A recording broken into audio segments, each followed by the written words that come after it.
Ladies and gentlemen, welcome to the first of many, and this is the Baboon Forest Network. Right here, I have so many things to discuss. Ekisokera ddala, hip hop is the reason why we're here. Ekitugatta, ekituyunga, ekitutwala mu maaso. For the very, very first time, I feel confident that in the room where I'm at, I'm with gentlemen who are going to give me the answers that I'm looking for. You're going to be our sway. Sway's universe, so take it. You ain't got the answer, Sway. You ain't got the answer, Sway. Underground beat. Background beats. Yeah, most definitely. So you can already tell that this is a very hip hop conversation and where it's going. If you don't know who Sway is, see Podcast. Yeah. Kwata moge no nye ndala you discussing ebikolo komba. Right here we're discussing hip hop. Yeah. Every time it's the first of the month, right? Waliwa kayimba kajja mu bwongo bwange. Kabaka gamba. Wake up, it's the first of the month. Kati kansoke mbuuze nga ntaddewo n'emitwalo 5 ku tebo akakayimba ani akayimba. Obuuza ffe obuuza balabi. Buli omu ali mu room. Kubanga ffe abamu 5,000 mitono. Singa oyongezaako ku ssente. Ija $1. Bone tags and harmony. Ajiridde etaano. Adange azoose. Nebadde njagala yongezeemu. Akoseza gogo. He was buying time. Omuntu omulala akirye. No. Yes. Badde nkimanyi naye badde njagala oyongeremu ng'ekyekumi awo. So it's the first of the month, ladies and gentlemen. This is the 1st of November, and I'm honored right now in the studios to have the one, the only. This man has a very long profile. Kantandike bwenti. Abe Uganda Road bamumanyi. Abe Kasubi bamumanyi. Abomu Germany bamumanyi. So I'm talking about locally, internationally, regionally, this gentleman is known on the stage and off the stage with the work that he does in the community. He's known for a very rich discography. Right now, on the pod, in the BFE basement, we are excited to have Saint Nelly-Sade, ladies and gentlemen. Obugalo.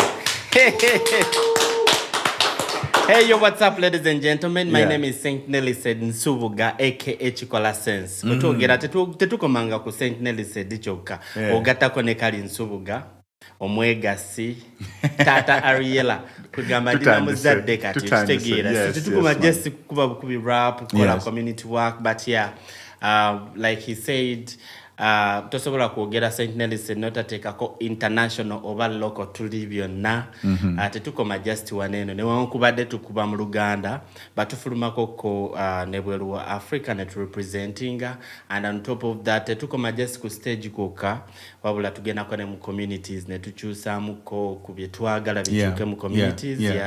So we are more than hip hop. That's more than hip hop, by the way. Kasta kubulako element ya community. To me, mbasi chibalanga hip hop. So honored to have you here.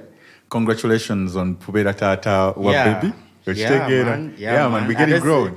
Ate nchaleeta abaana. Ochaleeta abalala. Yeah. Onewe baleeta yobulate batandika busuula ku lubalaza.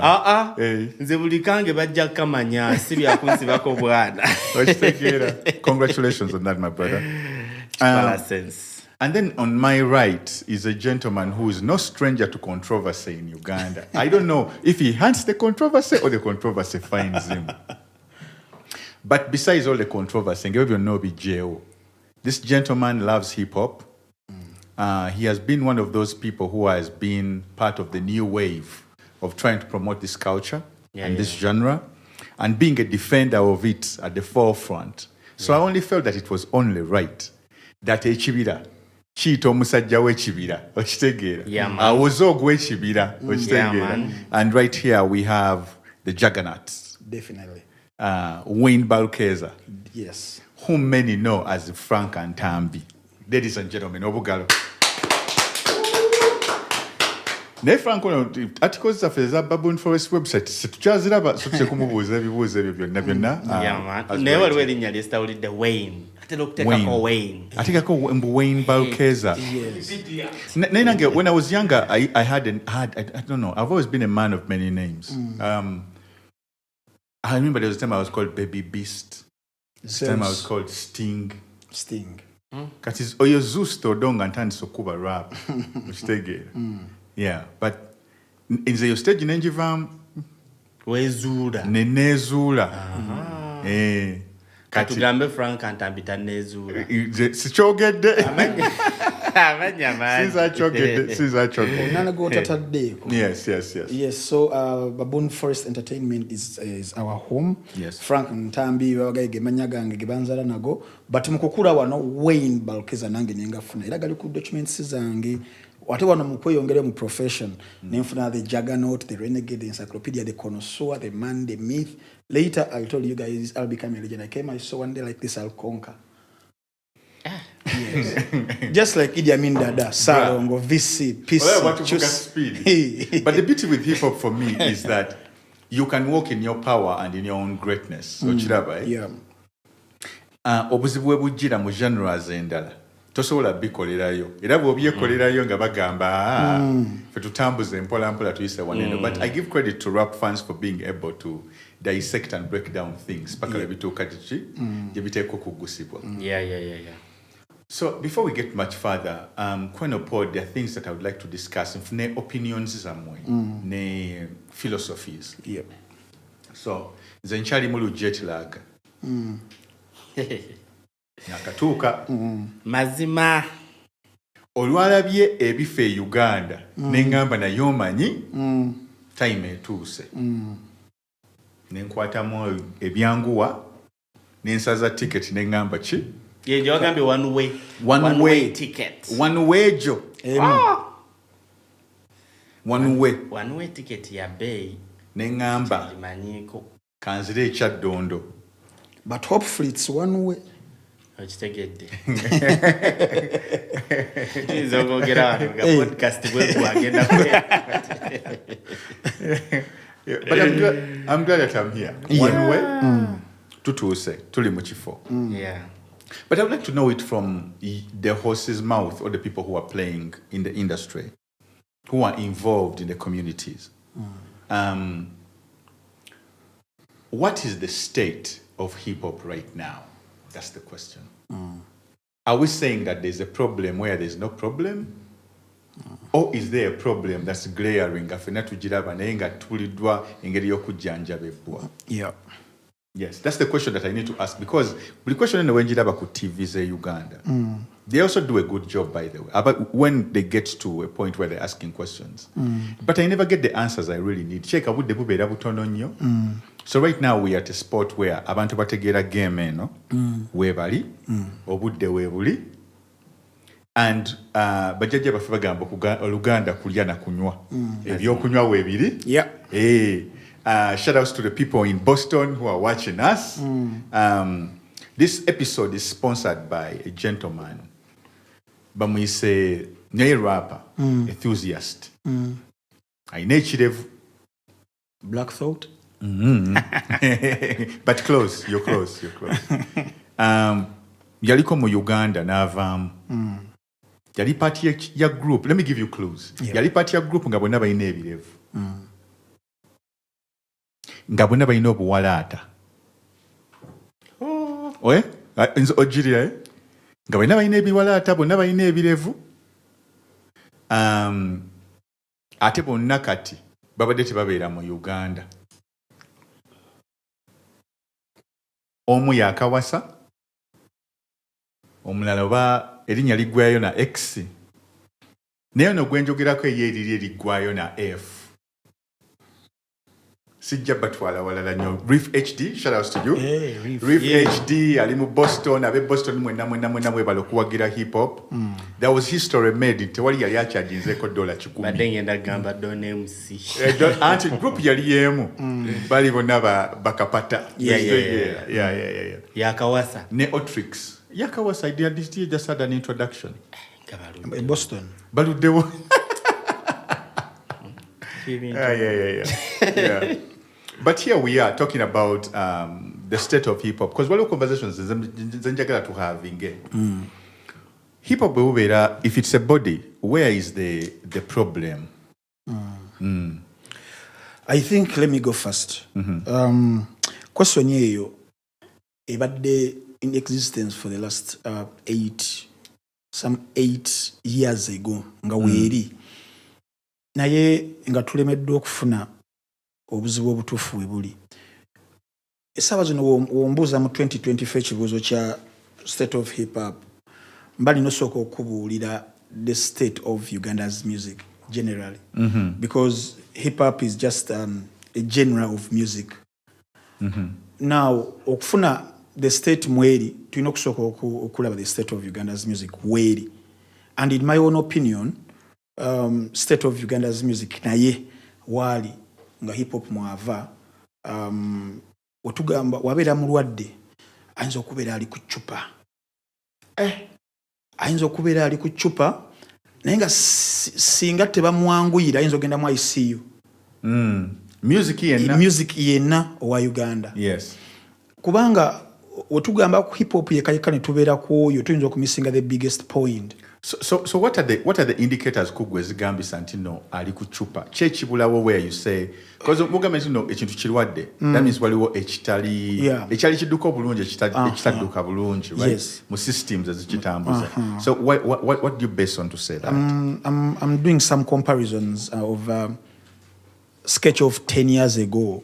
Nakati 10 years egizeeko tubale 2005 paka 2015, tubale 2015 paka 2025 next year.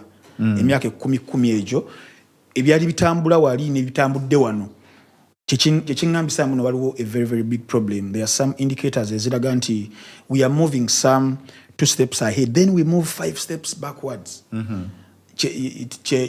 Some of the indicators nti otunulira industries eya music okumanya amaanyi go obo bunafu, we have to have some comparisons. We're comparing n'abaliwa. Yeah. Okitegeera. Industry yaffe ya Uganda for some ziri years mbadde gamba it was somewhere nga bwotugamba mu region yaffe ya East Africa we were fairly represented. Bwotugamba ku continent we are fairly represented. Sound yaffe ngeri somewhere ndi ku music entirely yenga ye. Now ogenda okutunira music waffe saawa zino the key players abali badde batambuza, because buli industry bako ne ba gatekeepers bayo. Ba gatekeepers ba new sound etandika mu 2000 tuvudde ku bali ba 90s baganda baffe tugenda, because every after 10 years ba 90s bebani ba 90s be bakamiri ate kati bakamiri be batandika this 2000 the BBC na so mu 90s oli ne Ragadi ndi ne ba Ragadi ndi ne ba Megadi ne ba Menton Kruno Menton Summer abo we batyo ba Red Banton. Then mukaseera ako nga baganda baffe bakyafuba ne tuyingiramu ku sound yali evuddawo Congo najjamu wano South Africa najjamu wano nga tulwana.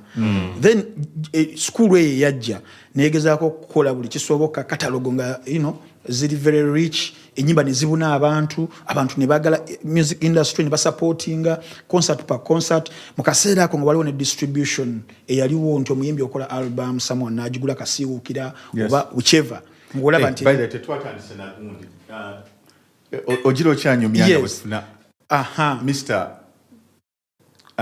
Do the honors. Yes. Omusajja discussing dissecting ensonga ez'amaanyi. So netugenda nga tugenda babebe cool Chameleon Bobby Wine bazze Irene Juliana begasseeko tuyingira era endala era ereta ba GNL Zamba 2008 ba Eddy Kenzo ba David Lutalo ba Nelly-Sade bajja 2010 kwambuka ba Keko bonna nga mukaseera ko it wasn't even about hip hop yekanga mu discussing yekka, it was music. Nga zikire biseera bya awards ezali was Buzz Awards nga ba GNL bajja nga abaana bategeera nga tekiri continue abano ba hip hop bano ba rap. It was entirely about the music, Ready and Weasel, that kind of nde yali waawo.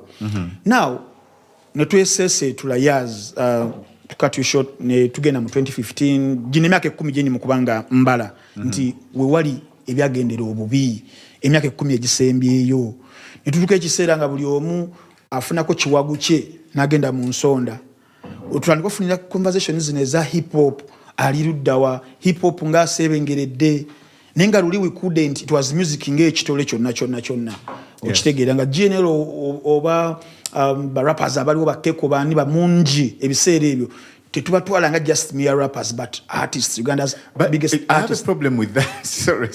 I get the point what you're saying. But whenever says mere rappers, nchirabamu obuzibu because I'm not a mere. Okay, Gambo rapper chili so yes. heavy that chili part of sorry the culture. sorry for the wrong you choice can't of say mere yes, rapper. sorry for the wrong choice of my mere raga artist. No, sorry for the wrong choice of words. But kyentegeeza nti emyaka gino egyaddako netutandika okulaba nga buli omu alina kakuni kagenda nga kwayagala okufunira obuzibu buli luddawa naye nga entirely music yatandika okubeera nti aseebengerera lwaki nze music nkitwala nga business.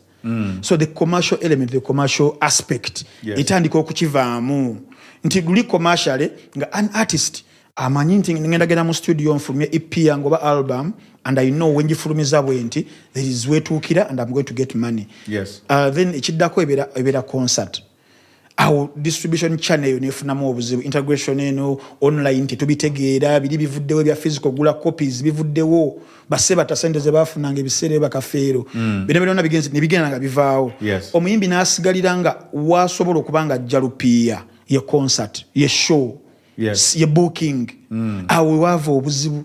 But isn't that a problem of everywhere? It is, but abalala basigala bafuna engeri abalala because distribution is physical copies wezigwawo. It was a problem eyajja nesanikira ensi, but abalala ba picking up from there.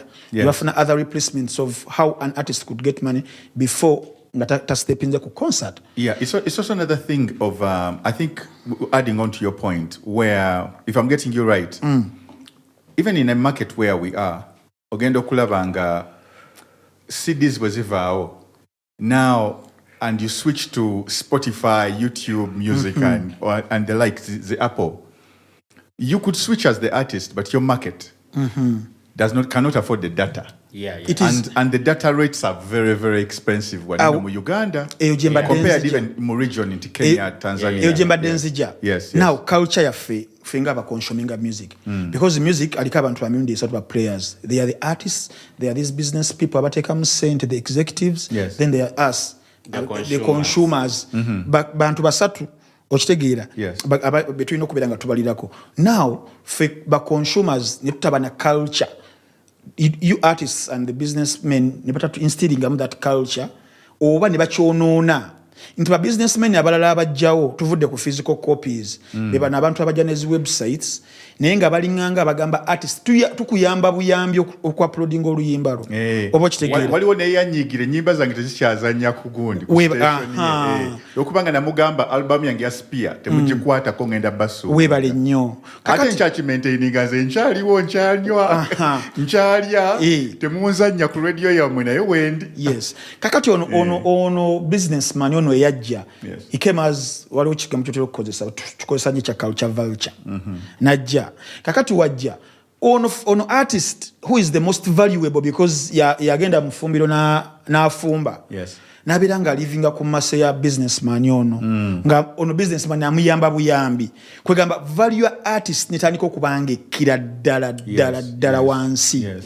ba artists mwaka akaseera ne bafuuka ba beggars in all aspects. They are begging for this businessman okubeera nti no works ze zibeerayo. They beg these fans. They kugamba value please support my song. Please listen to my song. Please nafuka please please upload my song. Please play my song on the radio. That please nekajjayo neka decreasing of value artist. I think artists world over agenda bikula ebitabo. Artists balina ekibata kingwako ekyamanyi. Artists aba wa bulijjo. Artists abanga eraze bino bibaga omuyimbi oyeraga alina okweraga. Si wa bulijjo nganze consumer ali eno ekyo tata wange yakinjigiriza nkyali mwana muto asoke switching na one eno code bulungi nnyo tata wange I didn't know this but nali manyiza just amalala anti gali just awo naye ngenda okulaba nga amalala ga kika kati muzeeyi wange yabuuza one time actually I remember it nga kati nkuze Mzee wange, someone was telling him, ekikulu obeera weeraga. Waguze sato. He said something about a shirt. Then my dad said, gwe iyo gye wagigula, bwe wagigula, lwaki tewagitereka wansi w'ekitanda? If you bought a good shirt, right? Why did you wear it? Ochitegera, notagiteeka wansi wa kitanda, gy'otegeragire kumu, ochitegera. But you bought this shirt because you want to feel good about yourself. Gwe kennyini ogambe, I'm representing, ochitegera. Weeweesa ekitiibwa mu bantu b'ogenda muko. And there's a lot of there's a lot of jealousy that's hidden behind statement eyo. It comes out of insecurity. Yes. Fe mu hip hop ndaba nti okweraga okwo oba nkitegedde bubi. Nelly-Sade will tell me here. Nze engeri gye nategeramu hip hop ono is that hip hop is for self-expression. Yes. And in self-expression, it's expressing the best version of yourself. Yeah. Nti buli ky'owulira munda is what you should portray. Yes. And show the people. Ekikuluma your feelings inside, noziteeka mu luyimba, noziteeka mu mazina, noziteeka mu painting. To me, that's hip hop. Yes. And to be truly hip hop is to be like unapologetically that which you are. Nga tolumyemu, but that's who you truly are. Yeah. So when a person says omuntu yeeraga because they are an artist, or you weeraga because you so and so, it's because they are seeing qualities in you that are unapologetically you. Naye nga ye actually insecure about those things. Sometimes the statement y'okweraga oli ajogera because abeera tasobola kubeera nga ggwe. Because twogera hip hop, but never oddayo mu history, ebintu nga beef, byonna byava mu kweraga. Actually, hip hop alina elements nyingi newankubadde abantu boogerako ntono. Olaba element nga street fashion. Street fashion yajjanga ba hip hop artists bakola engoye ezaabwe, bakola engatte ezaabwe. Kati saawa zineno mu Uganda ne bookeera ku machano printing t-shirt nga kaliko erinnya lyo. Tino Saint Nelly-Sade. Bagamba yeeraga. Wali wajja ogamba weeraga. Somebody told me that. Sometimes I wore a t-shirt called GNL. Yeah. And I went to a GNL event. Nensayininga CDs zange nenvayo. But when I met this guy, nangamba, you printed your name on your t-shirt so that you'd forget it. It was funny. Abamu abalowooza oyagala kubeera recognized. Yes. Hey, okitegedde nteli bakumanyi, so oliwandiiseeko tukutegeere. Yes. So okweraga okwo sorry for cutting off. Naye ng'omuntu akugamba ekyo ayambadde duplicate ya Pierre Cardin. Exactly. Oba ayambadde duplicate ya Versace. Yes. Naye nga tasobola kiraba nti oluusi nga ayambadde mannya ga muntu. So hip hop munene. To me, because sometimes the artists abamu ne ba fan abatugoberera. Yes. Tuyina ba fans nga ba bandwagon. Ng'oli azze n'agamba, man, nkumatira kubanga nalaba akumatira. Oba kitegeera. So, yeah. Yes. That's a fact. So, omuntu ng'oyo takutegeera. Yensonga lwaki okubawonyaawo oli kye yalabirako nga okuvaako kumatira. Yes. Bw'alaba y'ate ekipya nga nesi ono gaya ate gwe nalaba luli eri nga bamatira. Okitegeera. So, ekyo kye tuyita bandwagon. Yes. Tuli ejja kugamba gwe nagamba gwe baali bamatira yali afulumya oluyimba buli wiiki. Kati ate gwe ofulumya once a year. Yes. Oba kitegeera kye njogerako. So it's a broad statement. So here's the thing. I wanted us to like expound on that topic. You say that all these predicaments tulabira mu industry ya Uganda ne hip hop basically ngo mutwaliddemu. Nze hip hop simubalambuno is just a genre. Hip hop ye leader wa music ono yenna. Nze bwe nkiraba mu perspective yange nga rapper cause buli kintu kyabiramu eyo lens. Actually kamba kubire nayo singa sife balida lwaki bambalanga ffe. Okitegedde. Bandisigadde mu bintu byabwe ebya colors ezitakwatagana. Yensonga lwaki omuntu asobola olaba omuntu ng'ayambadde ekintu n'agamba lwaki oyambalanga barapa ng'abaniga oyambalanga abaniga ekyo weekiri. Now that reminds me of the topic the point I was trying to make earlier is that market okubeera nga most people don't make up an independent mind. Tebalina independentness mu kintu kye baagala. Walengideko mu lumu buli buno yagamba nti kye kintu kinkuba, but rapper n'atuula mu corner n'agamba that shit is work. I remember a time when that was what was happening. Nga buli omu alina oluyimba lwayagala naye nga ffe tudda ku gundi mu group z'abarapa ne bagamba what the fuck is that shit? That shit is corny. Eyo ye independent mind gye twetaaga kati obuzibu bwe bujjira okumalirayo point eri nti kyajjanga the people look at abeetaaga okutunulira omuntu okugamba this is cool. Time yatuukanga the gatekeepers who dictate the tests for the people who need tests dictated for them. Ngate abali mu pwezo position ne bafala. Kato kitegeera. Nti time netuukanga the test maker who is meant to make the test for the people who need to be introduced to these things, these forms of art. Bo tebalina nabo well ya kudrawinga from. Nga bw'omubuuza nti okay, you're the one programming this event. Ogenda okubeera abantu abaperforming. Are you looking at nti mulimu genres z'abantu abangi oba just olese bulesi bantu bewali owuliddeko?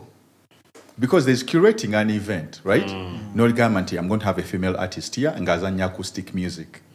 Wano ngenda kuleetawo ba break dancers. Wano ngenda kuleetawo diva abakuba ekivvulu nabo bakakase nti diva yayimbye soul music. Ekitegeera. Wano ndetewo poet painting a picture with words of what is going on. Buli muntu agenda agambe nti poet yatontomye. Ekitegeera. Then osembyeyo live band oba the main act. Okitegeera. Naye ng'olaba event eyo bwe tugigize nti buli togendedde nti so and so is popular. Togendedde nti nogundi ekintu kikuba kitambula kirina ekidongo ekitambula. That's not why we're here. Katogenda kulaba nga the test maker, if they cannot make a decision to curate an event like that or even just curate the music okitegeera mu media houses zaffe. Nze nkitabye nnyo nga ofulumya album nga Nelly-Sade n'ogambe nogituumye Stories of Elevation, right? But then they would just say the Nzijukira singer was seen in a bar happy because his album was out. Techimbulidde anything about the art, but they just told me how the evening went kuba babaddewo nga banywa, right? Nze ng'omuntu ayagala art for art. The test maker is supposed to tell me the album opened up with a very grand intro and freestyle. It reminded me of when I first listened to maybe Houdini. When I first listened to Bataka, the very first feeling. Obuza rapper, when was the very first time you had Still Dre and they tell you where they were, what they were doing? N'engoma engeri gye mukuba. Ekyo wekitu desire ku state. Yes, the state. What's the state and what's landed us here? Olaba bwe babuuza ekibuuzo what's the state of hip hop? Answers varying according to the generations. Nti bw'obuuza Quest osaawa zino what's the state of hip hop in Uganda? Agenda kuwa answer nga basinga ku byeyalabanga nga bakuba. Then shout out to our guy Quest. Bonna bali Sweden tubatumidde. Baboon for Sweden tubatumidde. Tibonaabuuza GNL ajja wabawo comparison. Kati ku hip hop nga hip hop ntife bw'okira kumacha nombuuza what's the state of hip hop in Uganda right now? Nze ngenda kujjukira mu 2012 nga ntandika. Because ekintu kye ngenda okuwa nti mwana hip hop tebamanyi wa kumusanga kati. Like people don't know where to find hip hop. That even a fan of hip hop doesn't know where to find hip hop. 2012 twaina platforms nyingi. Okitegeera mu Uganda. Nti every Wednesday uchimanyi ngenda ku National Theatre waliyo bonfire. Au ninokuba Ugly MC.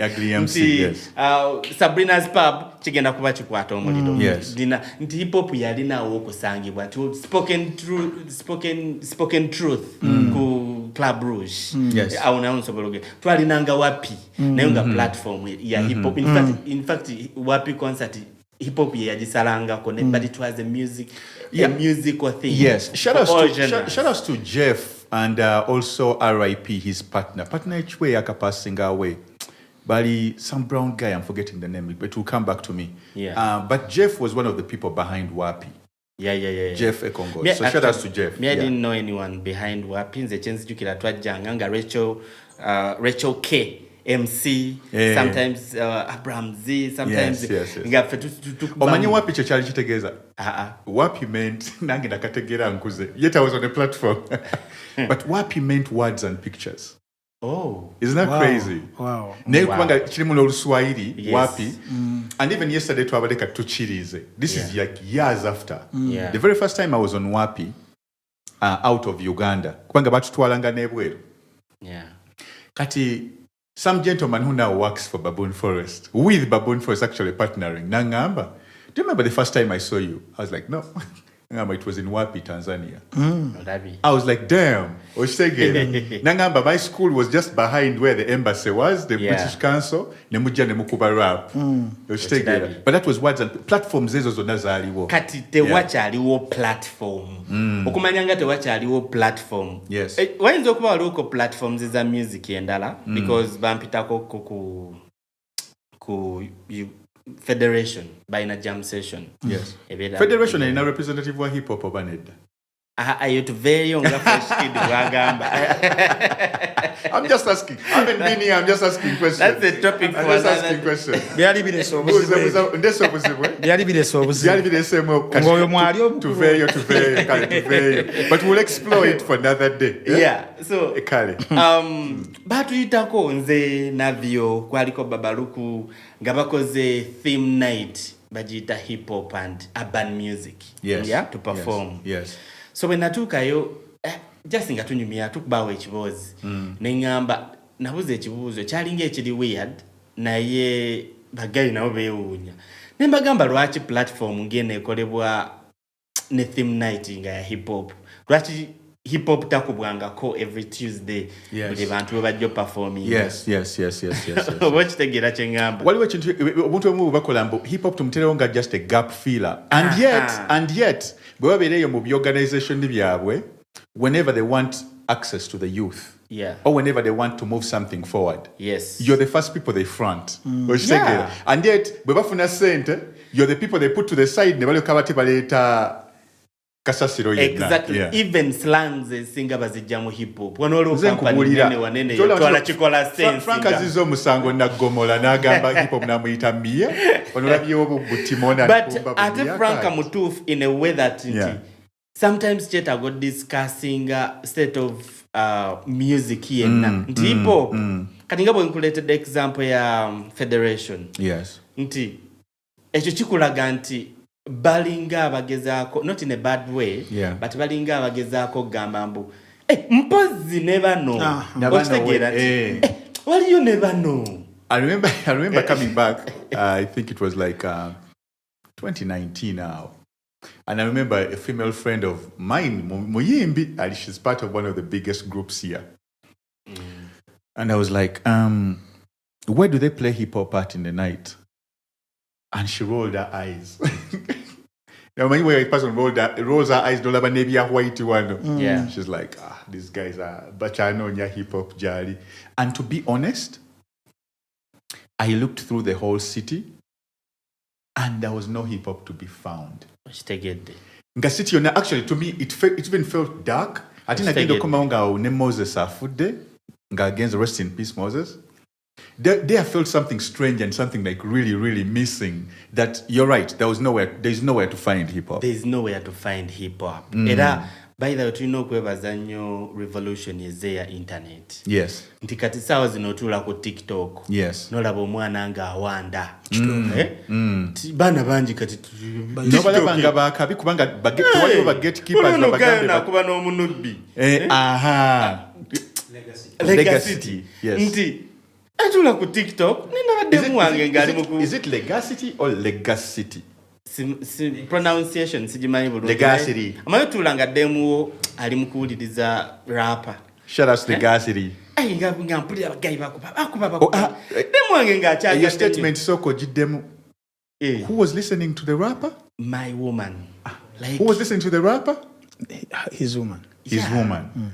waliwo yaga tuveeyo kale tukomeje story bulungi nti I felt happy bagay nali sibamanyi yes but yandagana ngamba gwe mwabakuba rap sokolabe bano bagay yes kati mu bwongo bwange ne ngamba hip hop kati asobola okulabibwako somewhere because abo bagay TV esobola bagoba radio station esobola bagoba oba esobola basaba sente oba esobola basaba awo nyine Nelly-Sade katono nizo kubuza G wa nawe yes before the internet shout out before the internet and its revolution ne birungi byayo yes Spider yali akubidde emyaka emikoloza Spider yasoka okuba rap naye ng'okimanyi internet Spider yakusoka okuba rap yasoka naye ng'okimanyi nga ndaba te Spider muto ku Spider yasooka naye ng'okimanyi singa maybe si internet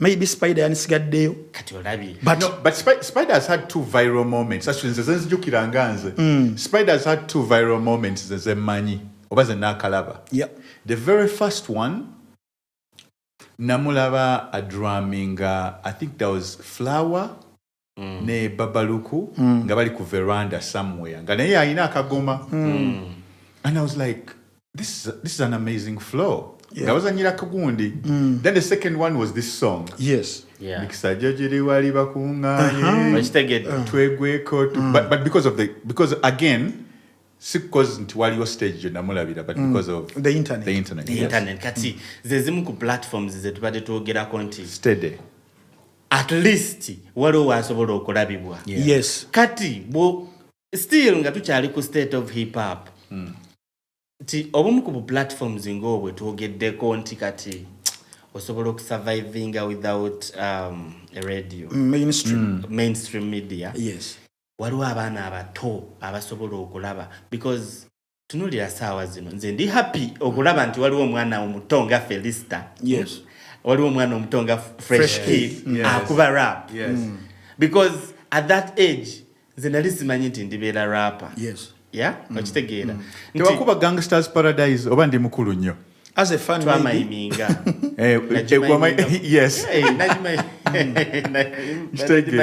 nenge jemyaka wali ovuga bipiira nti boddako emabega kyekyo nakuleetedde nti oli annyonnyola according to the time like to the time everybody when you ask kambaddiremu abakatu joining I think that everybody when you ask about the state of hip hop they'll give you the state of hip hop according to their time, their era, their age. Exactly. Yes. So katinze, bwenzira mu era yange nga ntandika tewaliwo ko baana bato bakuba rap mwana. Ibali can me correct you. Chris Cross will make you. Yeah. Nzija. Tuli Uganda. Wanene Kampala. Yes. Wetukulidde. Na ye tetwali nakoko mwana muto. Yali akubyeko ko rap bawa utibamuzala awo bwayise because bawa usiwe kazo awo bwayise nze ngenda ku example bavubuka all stars yaleta koko kubana na bafiki ba MC Fish bali bwana butonga bukuba but enkuba je bwakubamu sibe banene abana je ba penetrate nze enyo tine tufuna akana akato ba MC Flower bali bana bato nti naegwe eno generation erese kubana ngomwana asobola ofuuka topic nga ate rap. Yes. I remember waliwo time nzijukira so many stories when we were discussing this. Nayingira Rouge, it was a hip hop night. So I entered Rouge. Just it's an easy night. I went to the bar myself, no security, and I ordered a drink. So as I'm ordering for a drink, someone tapped me. Nengigeri jan tapping. I'm putting on tapping on my knees. So I can't end up. I'm like, Kangamba. You're GNL. I'm like, yes. I want to battle you. I laughed so hard. But guess who that was? MC Flower. Yes. Yes. So kati omuntu yenna rapper bamubuziza ekibuuzo ekyo. To be honest with you guys.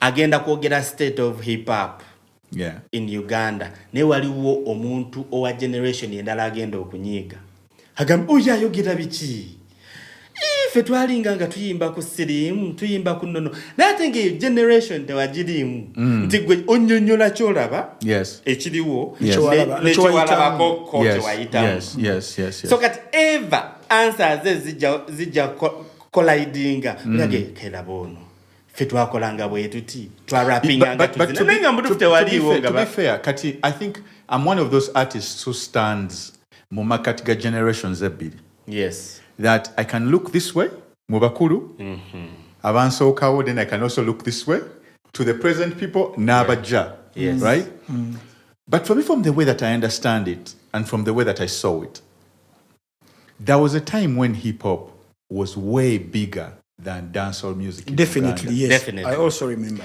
The first rapper eyasooka okuteekwa his album on CD. Yali rapper. Teyali wa raga, teyali wa dancehall.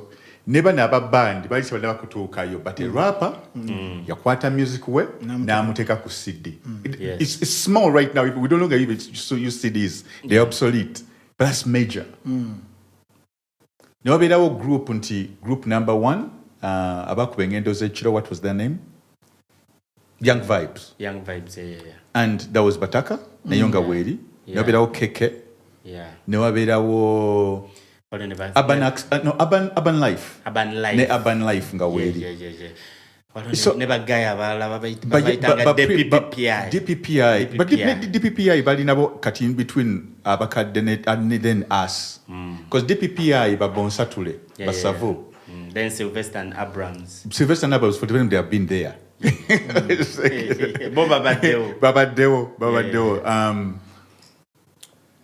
but if I'm to look at that nabo babalireko then the ladies by Yala Milkas like ne LG so I've mentioned how many rappers the groups is all over Can you imagine the most popular night in the whole entire city all those people were performing performing no not Sabrina's now this is DV8 DV8 ate when jogera DV8 sometimes I want debo muntu agamba muno DV8 yewe fene simanyo beruzira I was like no that's not the DV8 I mean the DV8 meaning is the one on Wilson Road awaliwo like some cinema nga ne bar area yo wansi get me Saji genda kati nange Saji yimbako I didn't whatever but I would just like go sit and admire people nga bakuba ate nga nange by then nga the only shows I would go for because I was underage were the shows of daytime because that was the time of trans days I remember the very first time I entered the club and I was like what the fuck is this but for some reason I felt like I belonged to that place. There's a mix of fear, excitement, because I was raised Christian and whatever. So my friend texts me, Yajeka nagamba mama wange. This film has a problem because twainanga ka half court mugeto ngai twina half court eyensero.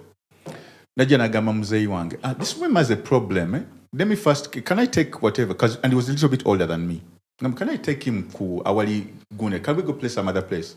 So my mom is like, yeah, and I'm also going away, but make sure that when you come back to Muluwai. But within that time gap, this guy just took me, nangamba, omupira kuteke muno. So we put the ball in the bag. He gave me a fresh t-shirt, and we boarded a taxi to town. And I'm afraid, Buzeti wangagenda kolachi, and he's like, ngenda kutwala kuchifaba chita Viper. Hey! Omutima ligokwa nengamba bino sibe bya star ni Viper si snake. That's what's playing in my mind. But long story long, we get to this place, nga parking, eri mu basement ya where Hotel Equatorio is now. And for the very first time, I get a poster nga kuliko Dre. All the people that had just been listening to. Nandaba Dre, Easy E, Banibo, nanga poster nene. Kumadala wo yingirira ngokirira.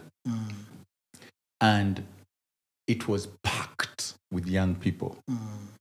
People ngabuli omwa amazeeyo Timberland boots for days.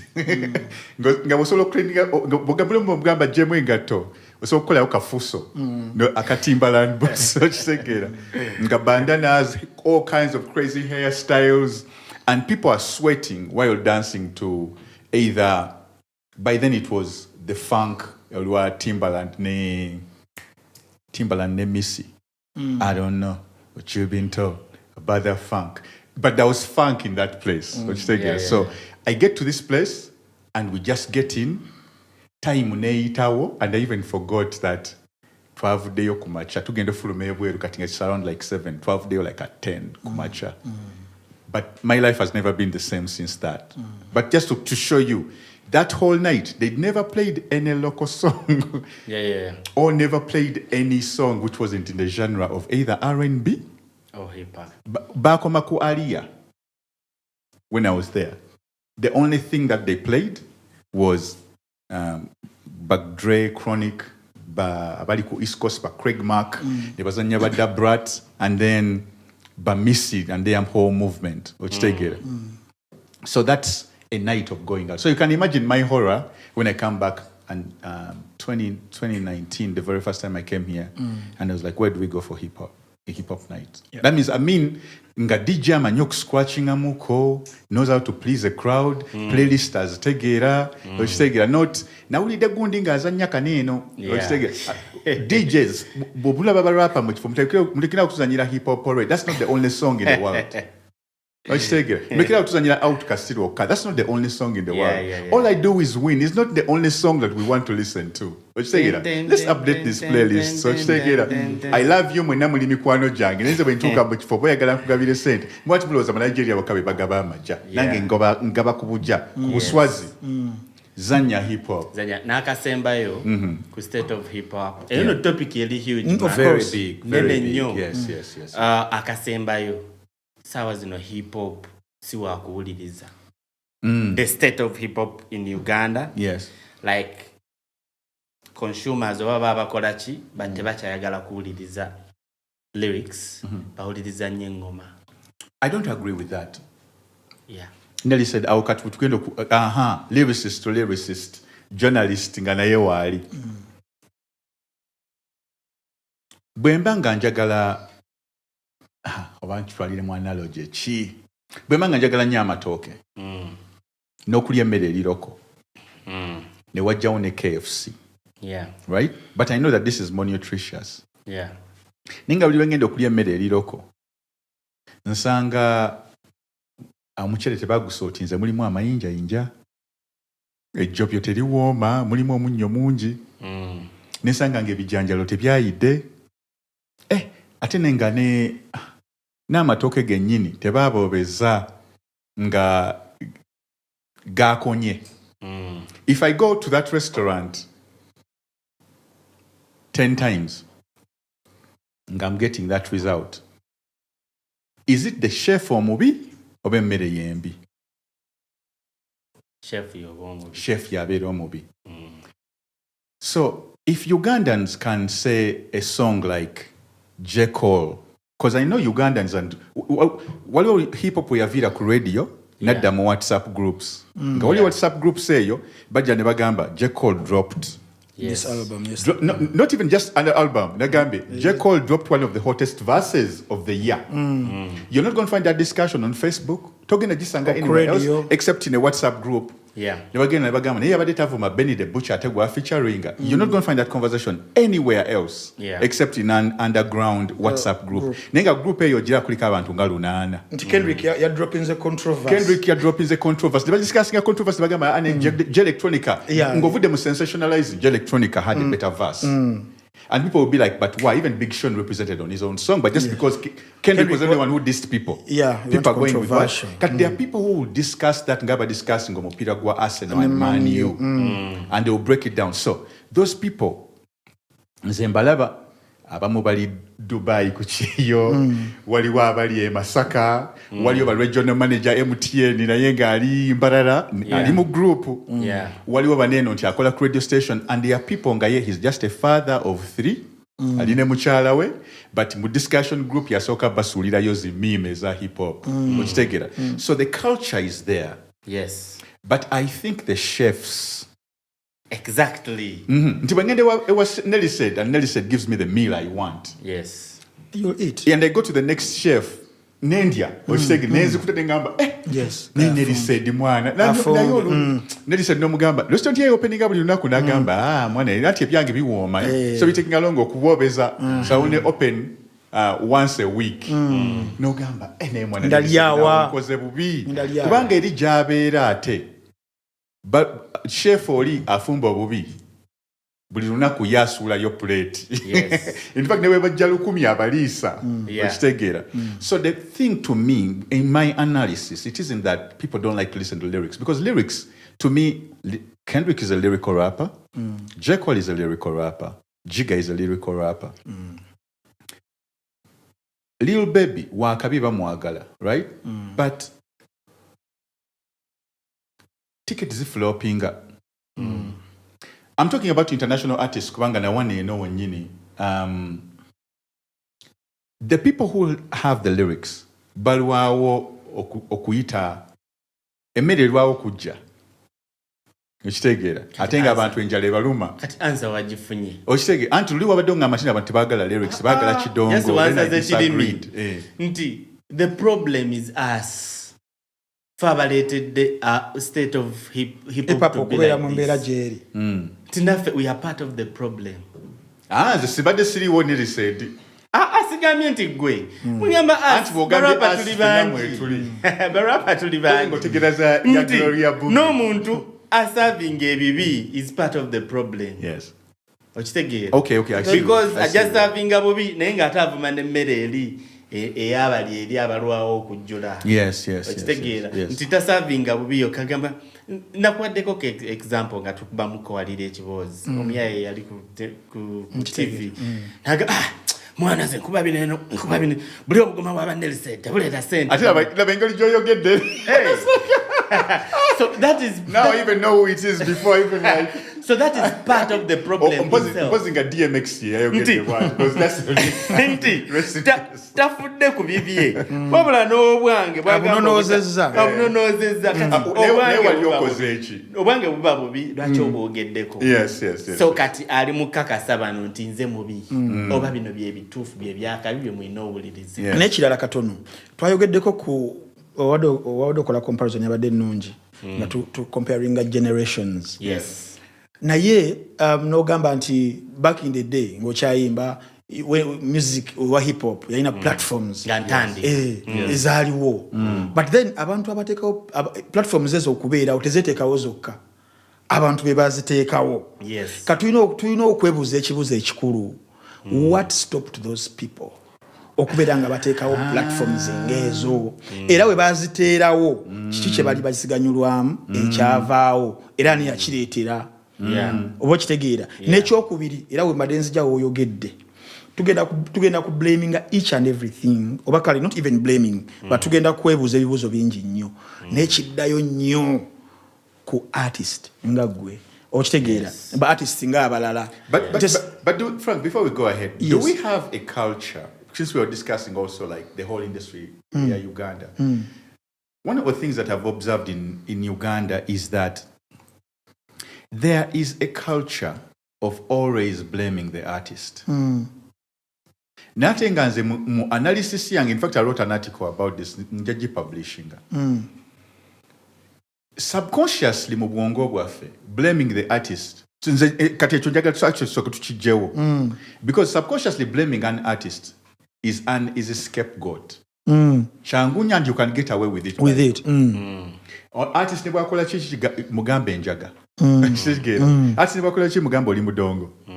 But we have a culture in this country of always blaming the artist. Ate nekitwanguyira nnyo ne tukivaamu mangu kubanga that answer serves and covers so many things. Wekiviira kyava eri mu kadongo kamu nandi kankize mu lubiri lw'abasekabaka badezideriyo nga bakyakuba endingidi bazedezideri abo oba their generation bebali balinaanye kabaka nga kabaka babeera noonya okwakaivinga history n'abanamuwane bokkuba obulango ayita badongo and it formed some sort of, because Buganda has always been a palace of power struggle, or Uganda, anywhere there's a palace, there's always power struggle. So abantu bagalabanga abalinaanye bakabaka tebakola, tebazivu, tebavuba. Babeera basindika businisi bunyina ye mannyo bagenda just ku fishinga ne bayiye ebintu ne bakuba embuutu kabaka n'anyumirwa ne baddayo n'ente. Yeah. Okitegeera? Yeah. Ne bagenda ne babeera ne bakyala babwe paka kabaka lwategeka ekintu ekirala. They are always like people who are envied. Yeah. So when the colonialists came, and colonialists always want to dice whatever holds the society together, boche bagala okusooka okumenyaamenyawo. Ne bagamba, traditions zaabwe zibawa amaanyi, tusooke tuzikutule. How are their traditions kept? Are they written? No, they are not written. They are old, they are sung. Yeah. Ne bakwata kati abagoma bonna. Teri mugoma yafuna mulimu mu colonial government. Bakwata abakopi bonna. Ne bagamba abakopi musaleeko enviiri n'ebirevu. Tubawe emirimu mwambale na binu. Ne babawa emirimu mu police. Abakopi abaana bammwe okugenda mu ssomero. Kigambo bukopi sounds even bad. Abakopi abaana bammwe okugenda mu ssomero. These are the rules you have to adhere to. Basale enviiri. Batwale masomero gagaba Katuliki. Abaana bammwe basale enjala. Bonna babeere uniform. Kwegamba they wanted to create a form of uniformity which wasn't even here. Because here as Africans we've always treasured individuality. Yeah. Nti n'enviiri z'okugrowinga naturally mu dreadlocks oba afro oba biki byonna by'obeera osazeewo, it's just you nga baku-acceptingirayo. And nobody embraces that freedom of self-expression like an artist. Yes. Or the embodiment of that freedom yasigala mu ba artists. Kati sente bwe zadda mu bantu abatali ba artists who have always envied that position. Okiraba. Ba artist basigala nga bwe kituuka okusasula omusaala bo bakwata ate kati ndingidi. Ne bagenda ewa abantu abanywamu kabiya kaabwe ne bagamba bannange mbakubiremu akayimba. Nga kati the power dynamic had shifted from you being close to the power with the king, kabaka awanganguse kati abadongo basigadde mu kutambula na bujjita bwabwe okugenda mu kirabo ewali abava okukola. And there's nothing more. Teri muntu yeeraganga mukopi afunye ssente. Okitegeera? Omukopi n'alaba omudongo yakiringanga ne kabaka ng'azze okumusabayo akanusu amuzanyirewo akayimba ne koyini azisuula ati. Okitegeera? So that has now been the tradition even in our schools, that when you mention that a person is a creative, asooka n'akujja mu box eri n'akuteeka mu kaboksi kaakatono n'agamba abo. Ne bw'obeera nga you have more money, speak better English, you're well mannered, you've done more things. Baina ka box bakute wadde omuntu akola,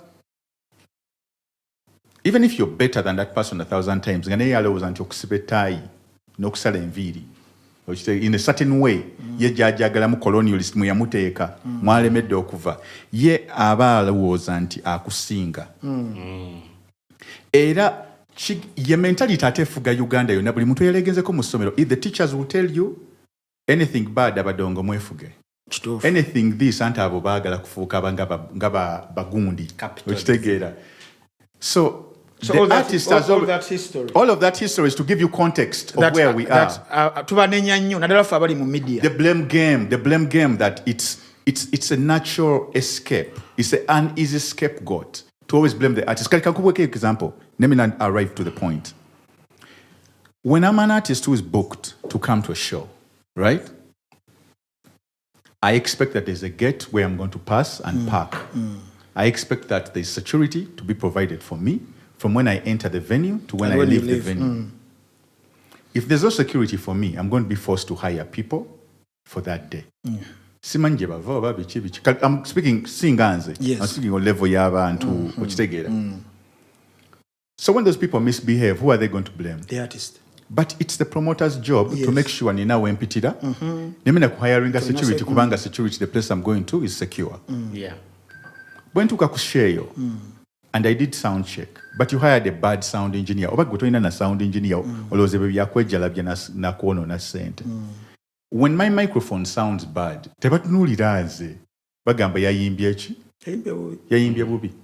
But it's easy to blame the artist instead of saying, who set up this stupid stage? Who set up the that was the Azawi story. Remember the Azawi story? I don't even want to go to names. I'm giving you context. But great men discuss ideas. Okay. Personalities. I'm a great man. No sanganga awandika article ablemize muyimbi yabadde ku stage. Nze nazo nenkola sound check. Ne marking levels zange ku mixer. Ninagenza okomawo nga mwahayarinze wa mixer yanywedde omwenge. Ow'amataala labya byakola. Stage yammwe waliwo ebisooto mukyambadde sneakers za white. Security temwagimpadde. So I'm forced to come with whoever my manager could find for that day. Or some homeboy I knew from back in the day. So it's easy to blame. It's an easy scapegoat. Ochiraba. Ukati wengambira ntino mwe aba media. Mwangu wanyo okubulemika kubanga kibanguyira. How about instead of saying for example ne Uganda music industry nze weri bwe man diagnosing ebizibu bwe biva buli omu agamba but the artists have failed to go somewhere. It isn't the artist's job to manage the direction of their career. Kale personally it is. Katinga favor rappers because we are creative entrepreneurs. It's our job to do that. But all other genres, it's only for twin special abilities in people know bikola your marketeer bichi no planning a route yonna to see a way out of the ghetto. But Uganda's biggest problem is that we don't have managers. But simanyi lwaki mu population y'abantu ana mu abatano. Everybody blames the artist. No, even if I wanted to find a creative manager, bantu batononya abalina omutwe ku bibegabega byabwe okumpa idea yakabi. Have you ever tried to speak to people abayita ba manager in Uganda? You get disappointed. But also, tewaliwo moment singer, it is justifiable until now this, it is blamed to the artist. Katisoko uli, eneyo yini statement. Most people will say the artist tawuliriza. But if I know more than you, and time it has proved that direction John Twalamu, I've already been there. I've done that. Why would I listen to you again? I don't want to be the smartest man in the room. That's why I hired another person to be a partner in this stream of thought. Because as an artist, maybe I'm speaking for myself here. You'll also attest. When I wake up in the morning, I'm thinking about my career. When I'm eating lunch and breakfast, I'm thinking about my career. When I see something on TV, I'm thinking about how I'm placing myself in the global audience. When I go back to sleep, I'm probably dreaming about my next move. Then comes a person, asoka kulowooza ku butunda, bwe yalimye, ennyaanya, mukyala we, n'akuba olwali, n'alya akatogo k'ebyenda, that by the time they're thinking about me, they're thinking about just making a quick buck. So why would I listen to you? I'm trying to strategize that the castle, the rook, and the pony, zonna zimuvinga, protecting a king agende maaso. Negwo ngamba, tugende bugenzi maaso. But that's not strategic. That's not how to strategically move. Kati bebo bowulirayo mu birabo byabwe abayimbi tebawuliriza. No, bumimbi tawuliriza because byomugamba byonna talaba munsa. And experience has taught him that sometimes you need to listen maybe to yourself because go manyi ekituufu because you know yourself better. Naye ate Zamba abayimbi mune tetufaanagana. Abayimbi olaba endowoozayo gy'olina si ye muyimbi omulala gy'alina. Ngenda kuwa example njirekawo. Wenyinza okukkiririzaamuko sometimes kuba journalists bano. Because this is Katinga, Frank and Ntambi is more than a journalist. Babuze lwaki tebali international nabo. Kubanga batubulenya. No, nababuza ne kibaluma. Nali nenkola live eyo. Naye buli lwagi postinga. Wabera ya lumemba. Kakibalume. Ba journalists be Uganda n'abalala bo you blaming artists for not being international. Lwaki mutemukola ko ku CNN. My brother. Nze wenzinga journalist wange ne muzza mukasonda. Muzzamu nga ye. Kati Frank and Ntambi sawa zino. Journalist ategeera kyenkola. Sigenda muwe inganga journalist ategera kyenkola. Waffe. ne waliwo journalist gw'osanga ng'ategeera ky'okola. So okudda ku ba artists. Yes. Ngenda kuwaayo ka example katono. Nina akayimba akapya ke nakoze n'omuntu. Tugenda shootinga video. Yes. Naye twabadde ebirala badde bikola na mazike oba na magunju gakoze n'omuntu. Ono mupya nnyo sinti abadde nnyo mu system. Okay, nkitegeera. Naye twabadde ne director. Video director. Video director. Nga yakayana inakyayagala kireno bwekiti. Kati video director n'atubuuza. Naye what's your target audience? Yes. Ekibuuzo n'ekyo kinene. Very big. Ne munyonyola nemuga yensonga lwaki najjeewo okubanga osobola okugjayo target audience gye njagala ekirabi. Yes. Kati ne bamubuuza naye okayanye nnyo oyagala ebintu ebyo naye target audience ye eriwa oyagala kwetundawa n'asiriikirira n'agamba birimu ne target audience. What the hell? Kukitegera kati oyo yagamba abayimbi tebawuliriza kubanga kati omubuuzizza what's the target audience, what are you doing this for? Like I was surprised ninga no mwana nga wakabi nnyo okubeera nga tamanyi target audience. Like nze ngenda bugenzi ekijja ekitegeera ye bwe yagambye simanyi baki namunyiiza ng'alabye interview eno naye nakewunyiza Uganda tulina we tutuuse ng'abantu beetaaga okunyiiga because muyitiriza nnyo tuyitiriza nnyo fake humility. There's a fake humility instead of us being real. And actually when we twasokedde wali twayogedde twogera ntugamba to be hip hop is to have that self-expression where you're true to yourself. Yes. Kati ne bwagiwulira n'anyiiga you're helping 10 more people than lumya omuntu omu yamba 10. Okitegeera anyiige. But yes, they say you either stand for something or you fall for anything. Yes. So when you stand for something n'obuuza omuntu nti nze my brand is hip hop. My brand is community. My brand is BFE. Yes. Does this fit into the mold? Byoyagala nkole oyagala nze neringala nkole ngadikula. I can't do that shit. I don't do that shit. Okolenga pepe kale. Gundi oli kanda bongo man. Chokoli rapa. It doesn't fit the brand. Kati awo wotanenyeza journalist ategera depth of art. Kasongo nti omuntu nga Frank Ntambi wotamunenyeza ng'ataddemuko blame ku ba artists. Because ba artists tetufaanagana. Yes, agenda tuwumba wamuganda ffe bwe tubawumba ba journalists tubawumba ne tubateeka mu mugoteko gwe. You're right. Yes. Si bonna nti no batubali. Yes, that's true. Same thing with DJs. That's very true. Oba kitegeera kyenjogera. Actually kasoke bwe tuti because hip hop today with positivity. We are very positive people. Shout outs to the DJs that know what they are doing. Temuli banji n'abeemanyi tubamanyi.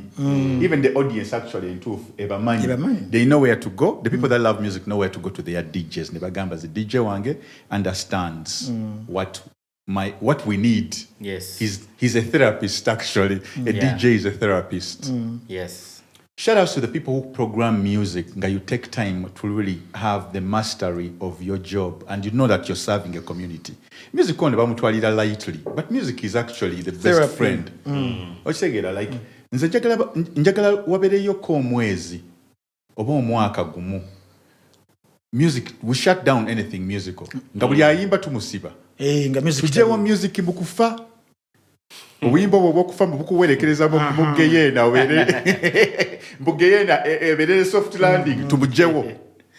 Mu church tujewo music. Celebration parties. Mu adi zammwe ez'obulango mujewo music. Mu buli n'amayengo ne gunde agali ku nnyanja ne rivers eziyimba n'obunyonyi bunatugane muting okusinza. Oshegera byonna tubijja in everything tujewo music on. If music is not important and these are badongo. Tubijjewo ko tulabe. Uganda yonna nalasomye article yagamye muno tulina abantu abalalu 15 million n'entyamu. Beyongerako kuba that article was 2014. N'entyamu ko ningamba kati do you know how much music serves people's lives? emirimu giba gigenze therapy eba egenze abantu abali mu mukwano abateeyagala bagera kwekuba bayombe kubanga music abo ba ex bagenda kubeera tebalina nnyimba zibaweereza aba ex baabwe kubalumya abakwana proposals tubajjeeyo bonna so it's like really important, but also right? Shout out to the journalists who fully understand. Shout out to Kalungi Kabulye. Njagala nkubulireko waliwo bannansi tukumulaba. Waliwo omuntu akuyita. Shout out to the people abakola omulimu gwaffe nga gwa kabi. Gabriel Buule gyali. Mukwano gwange gyali. Buule, shout out to you. Buule Mayiga. Mwakola album ya Kenneth Mugabe mwagisiba natti bulungi nungi nnyo. People of the land. Yes. Waliwo journalist yakuyitanga mbutufu agenda kujjako interview nogwamu amaanyi g'ekisajja nogamba sandi etaaze gendayo ebyaddala nobanga tosobola kusituka kuba omanyi ebibuuzo byagenda okubuuza mugenda tuula akugambe omwezi oguwedde weegase n'abakyala bameka nze nkubuulira walabye bunyudizi bwa Gloria Bugi nozo kitegedde obwogerako ki nti noogaana okgendayo because kawewe ku kitiibwa nene wabawo omuntu akuyita agenda okuinterviewinga n'odduka emisinde n'ogamba bannaaye ndina n'okwata obudde. Yes. Shout out to Gaetano Unlucky. Yes. Shout out to Sejjengo wali omusajja w'amawulire Emma Sejjengo ne Emma yagendako mu kidandali Emma oyo naye tumubanja Emma waffe naye yagendako mu kidandali yekubira nnyo mu kidandali yagamba tetumuwa waaka and is right kati be bali efumbiro liruddewo okufulumya so shout out to Emma bebaffe nze bye byaddala kati album efulumya ddi kubanga watugambe kewakoze n'omuntu akamazike n'ebirala wabikalese waliwo kewakoze n'omuntu akapya. Before that, shout out to the fans who are loyal. Gwe tulina abantu abali loyal in fact nga gwe eyekubiriza n'oganiba n'enduddewo bonga babaawo balinze bagamba fe wojjiriza nze for the past 4 years badde nga nfulumya oluyimba lumu mu mwaka Rapa. Ninga bagayite bakuyinaako buzibu. Actually, here's the thing. I was preparing for this, right? Yeah. And I was like, let me go to Nelly-Sade's channel. Yeah. Nina genzo okulaba Nelly-Sade ono bebalyaza amaanya hip hop. Because I listened to a song of yours and I was like, ati nawuliddemu naye yabadde anvuma oba yabadde kunze naye saakategedde bulungi. The song was too nice. Do you know why you're a fan of hip hop? Kati nawe sokuse nendaba Nelly-Sade abadde nga tuwa rap up zokka alyaza amaanya hip hop akubanja album nga nnya kati. If 4 years of doing a rap up, how many are they? Not just 4 years, there are more. It's like 5 years. Kati nze kambalefo kubanga mwalimu ezimu ze wa dropping anga mu singles. Yes. Actually singles zisinga ziri ku second album je nasembayo okufulumya. Nti nsumulula kompola. Tewerumya. Serumya. But waliwo ba fans abo mwana bonga balinda. Tetubalaba. Because when I went to your channel, sorry for cutting you off, is that I found wrap ups zoka. This labye nyabadde ninda surprises of songs that I haven't heard. Zibamu zonzimanya there's a Christmas joint and but most of them are actually projects. I didn't sing collabos. Katinga labayo ne Solome Basuta, Love Lead. Then the Christmas song. Yes. Nainga basically as an artist. But then they rap up zoka. Now imagine fan. Alindo omwaka ne guggwako bwe kuba fan tawuliriza gwe weka. Yeah. Aina balaba awuliriza but wali yo fan agamba no guy mwagala wakabi. Nina alindo omwaka ne guggwako naga okay December kati agenda tour. Speaking about fans, I have a very loyal fan. Simanya chengenda mo, but I think ngenda mo ayo reward. Wali yo fan wange yebuli rentfuna notification. Asabe nyimba buli wamu. Events zesigenda kagenda na yamba nkofira ya Baboon Forest na bera. Like I think the last time I saw him I had an event. Yali awo muyenga ku the drop. I wasn't going to perform, it was just like, let's meet with rappers, pop up, Koleo, something for Baboon Forest merchandise. And he came through and I was like, where are you from? Nangamba, I'm Sadat. Salvador Zamba. And I was like, oh, dude, ne mugamba ova nangamba nva jinja. And nangamba na bodies kumacha nenzija. And I was like, this is love right here. So shout out to you, Sadat. That is your star. So shout out to the fans. Kati gwe ogamba abalinda omwaka ogumu. Nzina badinze close to a decade. Nenga webali. Yes. Gutoloza nti matebaliwo. Webali. Naye abantu bayisaka amaaso. Like tetubatwala. Nelly said that answers kinalengezako okugamba. The state of hip hop sawa zino. And even the players ngamu abali very active mu biseera byaffe where we enjoyed that every week tugenda kufunayo something. Jiwa atafulumye keka jafulumya navi agenda fulumya oba munji oba Nelson oba whoever ne tugenda okutuuka tugenze mu week tugenze mwezi tugenze myezi okitegeera ogenda mwezi. I'm just asking. Pun not intended. Pun not intended. Ebanga ne ligenda and then emyoyo gyaffe cameraman is emyoyo gyaffe jagala okubeera fed but we don't have food okitegeera ne tumaliriza nga waliwo ba masqueraders abazze ne bawamba ne ba evadinga the whole industry, the masqueraders. But then ba masqueraders bagenda okujja nga ba gatekeepers bebase tebaliiwo so ne bayingira with their viruses. Waliwo kino omutwe omunene gulinga olubengo. Kifani. Akibeera ku radio. Akyogera. Chefuula ekimanyi hip hop naye nze ndaba Fala awedde emirimu. Buli omulaba ku gundi ku media zaffe. Ndabira ddala Fala awedde emirimu. Naye ng'ate ndaba ndaba yeefiringa nnyo ng'ategeera ebintu byaffe. Naye ndabira ddala Fala. Because yaliwo. Ate sinti yaliwo onotabeeranga nawo actually. Ne kati yefudde mbu yasalirawo genre yaffe. Nize buli mulaba wa radio. Ocho buli ne bafala babeera ne kabaka waabwe. Ne walaba film gye bayita Game of Thrones. Yes. Kati Game of Thrones waliyo Jon Snow nga kati Winterfell. Panga ze jenva mu Winterfell yo mu North mu snow. Twambala black also tusingako ne ku night watch. Ne waliyo ekisenge ekyawula Winterfell. Ne King's Landing ne department eziddako. Kati Baboon Force njirabanga Winterfell ye Uganda. Okitegeera. Wali ababereyo mu Westeros, wali bana ba urban accent nabo bayina territory yabwe eyo. Okitegeera buli wamu waliwo something. Ne waliwo bayita wilding. Wilding obimanyi abala ba Game of Thrones mukimanyi. Kati waliwo ekisenge ekyo kitwali tutaddewo, Gatwakizimba kuliko Night's Watch kuliko bagaya bakuba verse babango omanyidde hip hop. Kati Night's Watch eyo. Waliyo wildling. Okitegeera. Omutwe gwa lubengo. Omutwe gulinga olubengo nekirowooza kitegeera nnyo hip hop. Olubengo. Ate kikulu nekyefuula ekito. I even saw some statement mu fe tuli bato. And I was like, nigga, you're older than me. Nze natandika ino game nga ndi muto. You're much older than me.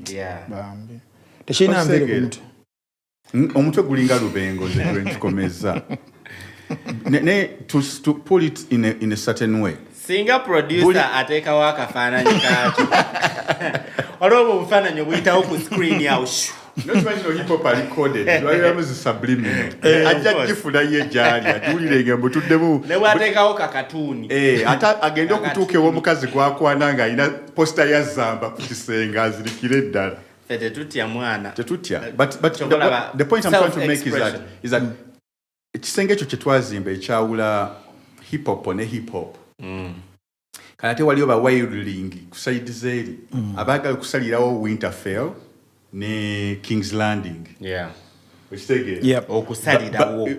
Bajibulire kabaka waayo yaani. Yes. But I guess that's why they call it a Game of Thrones. So awo nti ndabira ddala kifala ekiri awo. Nti awo emirimu kasasiro ntumu ya kasasiro. Nti twafuna abantu abayivadinga our beautiful general. But when they are masquerading. Ekyokubiri ntujjamuko ne challenge endala mu media. One of the worst represented genres I know is hip hop. Because hip hop si ekintu ekyabu. Nira kyobera mugere kigambo kati bwe nkubuuza nga twogera normally ogamba hip hop. But when you're you know what I'm saying? I know. Okitegeera nti neku because media changing over a controlling a narrative. kati tufuna ate abantu abatategeera hip hop naye nga ate bebefudde amatu g'abantu anti ekyo kyenagambye bewildling ne bajja ne tubeeramu kugamba bano abaze okuinvadinga ne bafuna ababasupportinga bano for example sorry to say nolaba certain award organizing oba organizing bya award nobagenda mu category ya best over hip hop artist nogenda ku the nominees are my goodness yes. Even the songs are but these people but you are married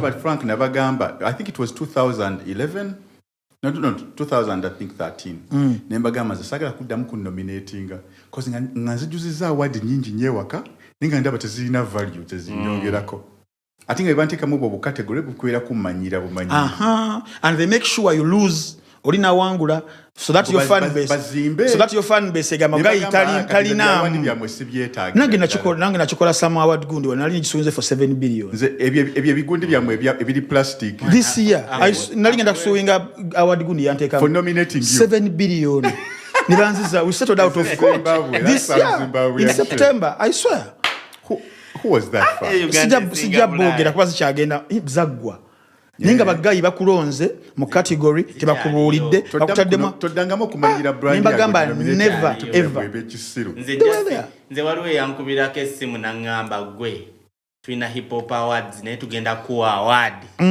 olina okujja oyimbe kuweerere olina ne mugamba rasta wait a minute award eriko akaja naga tukwa platform ogenda kufauna award ogenda kuyimba ne mugamba nkubuulireko banonze onkaka na award naye like sa postinzeko bafani bange banone nego ngambi ate okujimpa kuliko obukwakulizo nti olina okuyimba nzimanyi zibaddewo naffe batugamba you promote our awards we are going to nominate you mbaba najigana tebaddamu kunominatinga because nze kambabulireko GNL nze mbadde ne team eyange mu butuufu nga omanyi awards ezisinga kati ngezo mbadde njogerako you have to submit oba ne mu nsi z'ebulaya gyekiri no submitting yes wali ekyokusaba kati waliwo special categories more submitting then waliwo ziringa whether they like it or not, like your work has been so undeniable, they just have to give you like a special recognition or achievement. Nelly said, the rap has been so much. Community, never community. Yes. That's a different case. But Ojakumanja ye mitwala 5. I would like to contribute to your foundation. Have a nice color sense. Kubane machine. Jagala usali yabane envidi. Obasale bipepe. Na wasale yabane bigoli. Tukulina. Obusala kutambula ne training. Training. Yes. Haircut training. Yes. Slums zetu bedamu tuyigiriza nnyo bavubuka bannaffe. Slums ziri ziba nzibu nnyo. Bagaya bakuba matatu abakira ku ludo kati fe tubaleeta ne tubayigiriza skills. Abagaya obasoma. Bayina degrees. Of course. Naye tebabayigirizaako skill. Like ebintu byaffe bibadde nnyo bya theory.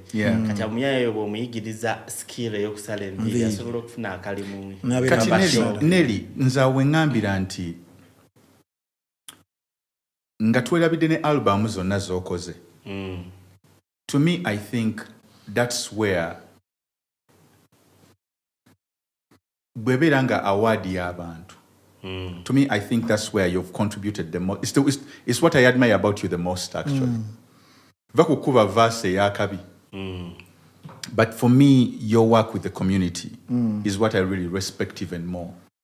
Ochiraba? It's a pleasure. That bogamba nti ngenze mu community eno ndabye abaana baina enviiri just balabika bubi not because bazadde baabwe bagala bafaanane bwe batyo but because bazadde baabwe tebasobola ku affordinga like going even to a salon is a luxury for them to cut hair.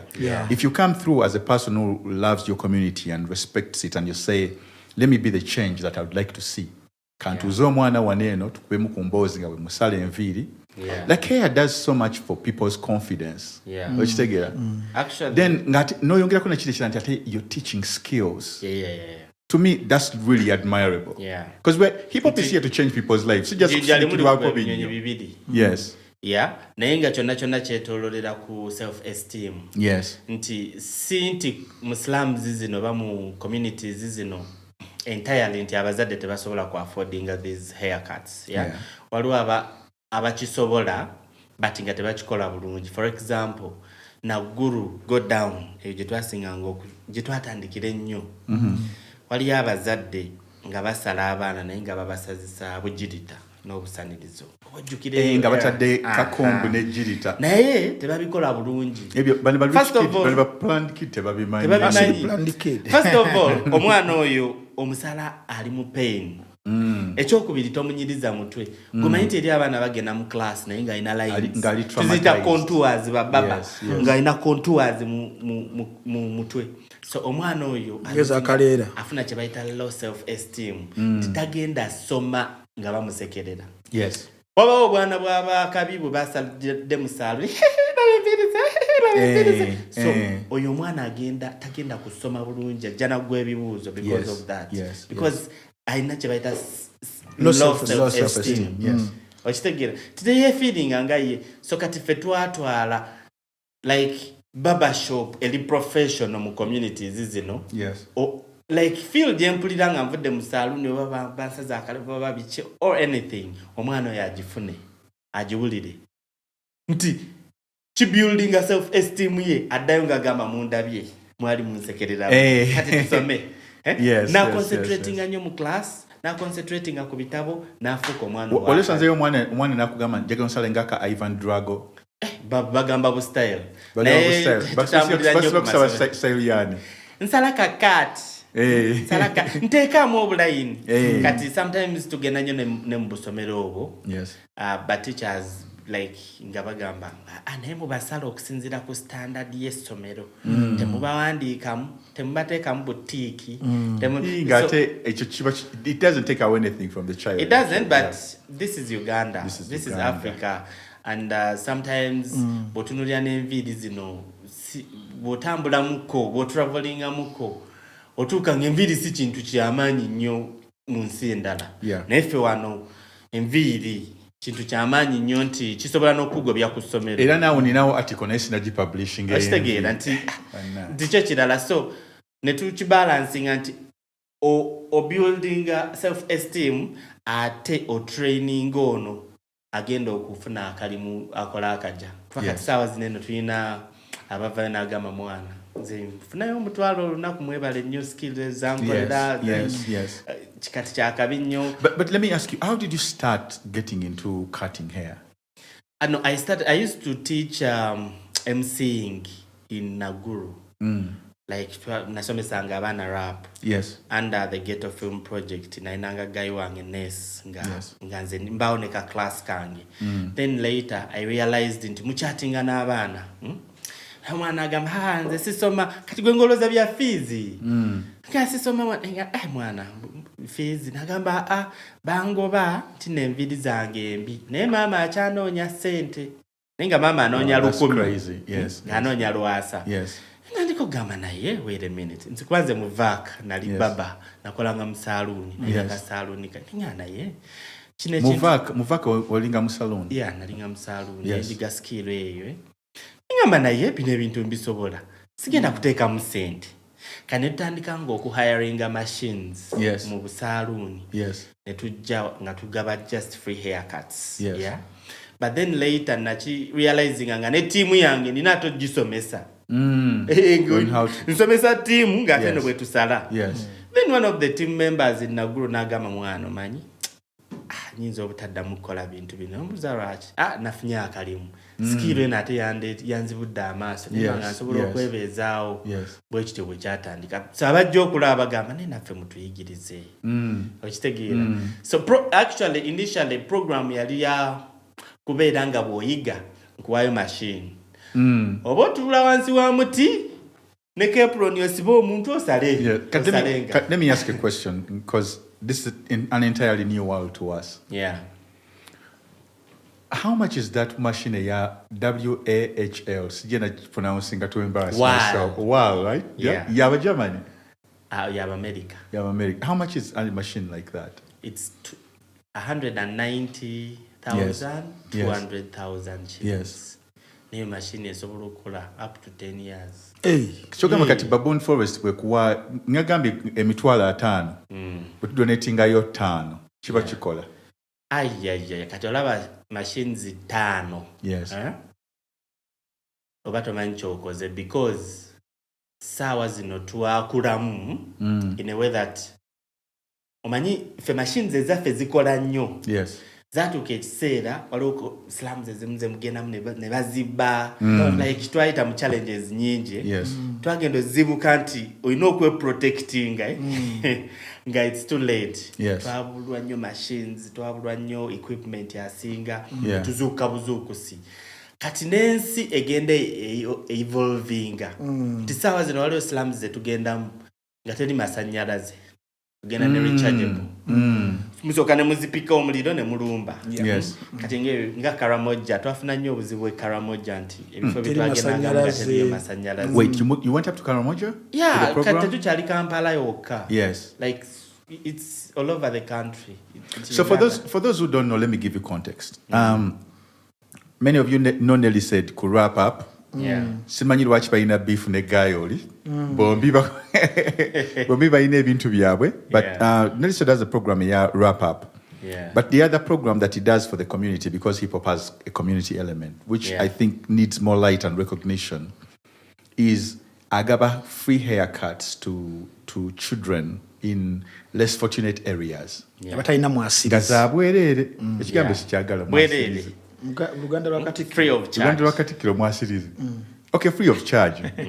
Because I believe everybody has a mwasirizi except that maybe sitegera bulungi in this context. Buli muntu abeera yitagamu just spark. Emwakisa, right? Yeah. So mwasirizi abagulira just emuliro guba gubuzeewo. Mwasirizi means abawo nga toyina ayamba. Nga toyina ayamba. Abatayina mwasirizi like the needy. The needy. Yes. Okay, so yes, tugenderaawo. So he does that. Nze namulabanga on social media, and he was doing it in Naguru, wherever. Naye kati program ngambe egenze all over the country. And you can really transform a country. Yeah. Just doing good deeds is really humane and yeah, it's really admirable. Yes. It is. Thank you. And ekisinga okumalamu amaanyi nti slums zino ezisinga zayingiramu ba politician. Titwatuuka ekiseera nga LC chairman agamba abantu yabaleeta. Batandika tufunako obululu. Yes. Katanga. Yes. Katanga eyo giraba. Twajesonyiwa because twatuuka ekiseera nga tulaba batufunirako obululu. So ndeeta abantu ne babasala enviiri ez'obwerere ne babayigiriza gayina wangula. So twagezaako nnyo okwewala ensonga lwaki twalaba nti naye Kampala eno yokka si we tulina okubeera. Netugamba tusobola okuspreadinga wings zaffe ku busobozi bwaffe. Ate kino ekintu like it's a good cause okikola oyagadde teri yajja kugamba nga temwadda like ne bwogamba once a month but you are doing it. Yes. And that's the beauty in the wenjagalira that hip hop nti waliwo ennyimba z'okola oba acts that you do ng'omanyi togenda kifunamu nenga kigenda benefiting abantu abalala naawe kennyini ng'oli happy because tukola ebintu bino naye obeera happy you give back you're the one who is getting more of the reward gy'olaba ku muntu nga kati for example waliwo ekifo bakiyita Lusanja kiriyo ng'ekiteeze wagwa Kasase abantu ettaka naye eyo waliyo abalalu bangi abalalu mentally challenged people omanyi ennaku zino kizibu kulaba balalu oba nze atakiraba like kizibu okulaba ekitundu nga kirimu omulalu. Walaba filimu ya Sixth Sense. Yes. Bobanga tulaba balalu be worried. So kubanga filimu eyo yagenda okuggwa filimu eyo yagenda okuggwa nga Bruce Willis atudde n'akaana ku kyesuubo n'akabuuza oba what do you see. In fact, Kendrick Lamar yagikozesezanga ne intro nekamugamba I see dead people. Ngene filimu eyo tugimazeeko tumanyi no gayi bufu tugenda okulaba nga talina shadow ayinza okuba tulaba balalu nga ffe balalu So, ekyatwewuunyisa ennyo Yeah. nti twatuukamu ekyo ekifo nga abalalu bangi baagala obbasala enviiri. Abantu ne bagamba naye nammwe lwaki musala bato bokka? Ngamba wait a minute. Etusala balinga 6 abalalu bategera batya muno omusala enviiri. Olusanzemuko obusekeresekere. Gwe kyobomanya olane muzabato bolaba nti abeera makasi mulalu biri ebifo gayi wangi bibeera bifo. Yes. Osangamu ebintu bingi mu mutwe naye twasala abantu bali naye waliwo omusajja yatwebaza nnyo. Omusajja omukulu n'afukamira obadde olabanga mad person. Yes. N'atugamba mutandika otambula ne mirrors twerabengako nga tunyumye. Oh, damn. Yeah. So we were forced to go and buy a camera akatini. Ne tukaleeta. Ne smile. Akascratcher ke batekanga makati g'amagulu g'abantu. In fact galiko scratcher. Yes. Ne smile guy gye yasaako. Nga yerabyeko how he looks. Yatula n'asanyuka n'agamba. You should start recording these moments. Yeah, actually we do, but not all moments. Kuba tuba busy. Tuba busy. Actually, luckily enough, to have a guy, it's just a volunteer, to get social media. Nakangenda bakubanga ebifaananyi biri professional. Yes. Videos eziri professional. Yes. Naye ali part of the team. But smile yoyo omusajja, fena twatula ne tugamba, oh my God, nti okola ekintu nawe ne kikusanyusa nnyo to an extent nti nogamba ntugende. Tetwamaliriza na outreach naye abalalu like basanyuka Yes. tugamba kino ekintu tulina kisa nti tusala bano bokka kuba twali katale. You're serving the whole community. Yeah, like the whole community. Yes. So ekintu bwekikola n'omutima ogw'okwagala, even the person receiving it agenda ki receiving bwatyo. Yes. And the respect. The respect. And for me I think the biggest example of what you're doing is this world needs to know actually there was a therapist I was talking to since I yetaga therapy. That's the profession here. Nangamba try to debating a politics wali okupate. Pali mu Beverly Hills mu Nsozi. Nenga mukyala charginga $3 buli hour. So she's really known. Akola kuba celebrities. Nangamba nemugamba the world is so crazy out there as chala ba mawulire. Nangamba why? Nemugamba buli ndaba scrollinga ndaba ebintu nga bindaga ensembi. Nangamba all you need to know is that kuliwazuka kumacha you need to believe that there are more good people than there are evil people in the world. Yeah. Changing a perspective yo so that never better one the way protecting her because fear is at the end of the day fear is the source of all evil. Yeah. Omuntu abba sente because alowooza position gyalimu bagenda gimu jamu abeere nga talina walala wakulira. Okitegeera. I don't know, like there's a lot of stuff that comes from fear. So if you show the world that there is more good than there is bad, you're actually serving. An example, Joberolaze, again, resonating throughout the country, and I'm glad that you're taking the program countrywide. What's the name of the organization? Build Out Foundation. Build Out Foundation. Build Out. Yes. Build Out means growth. Ngarapa yagikola. Yeah. Build Out Foundation, even on socials. And actually, munaye teliyo chintu chipia under the sun. Yes. Surprisingly, we twatandika organization yeno. It started as a movement. Yes. Yeah?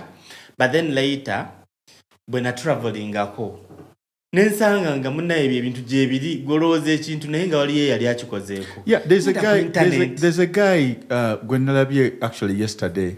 Baba naye is doing something that you're doing. Aina tattoos muneka and whatever. I don't know what his name is. America. But he's a Baba naye akola no taina chimotoka. Every time I see him, I just ne mirror ne ka machine akasala. Yesterday I saw yatandikira mukusala. Then he has a podcast now. Yeah. But he was interviewing Obama yesterday. And ngabuza Obama, but they were debating hip hop. Ngababuza ku J. Cole, ku Drake ne Kendrick anasinga. Obama na mugamba tubadde tunyumya bulungi nnyo sagala ondeete mu bintu byakugamba nti ne waliyo omuntu asinga Kendrick okuba lwakesa n'agamba naye nze mwana ava North Carolina Jekol yakola ki yansingira.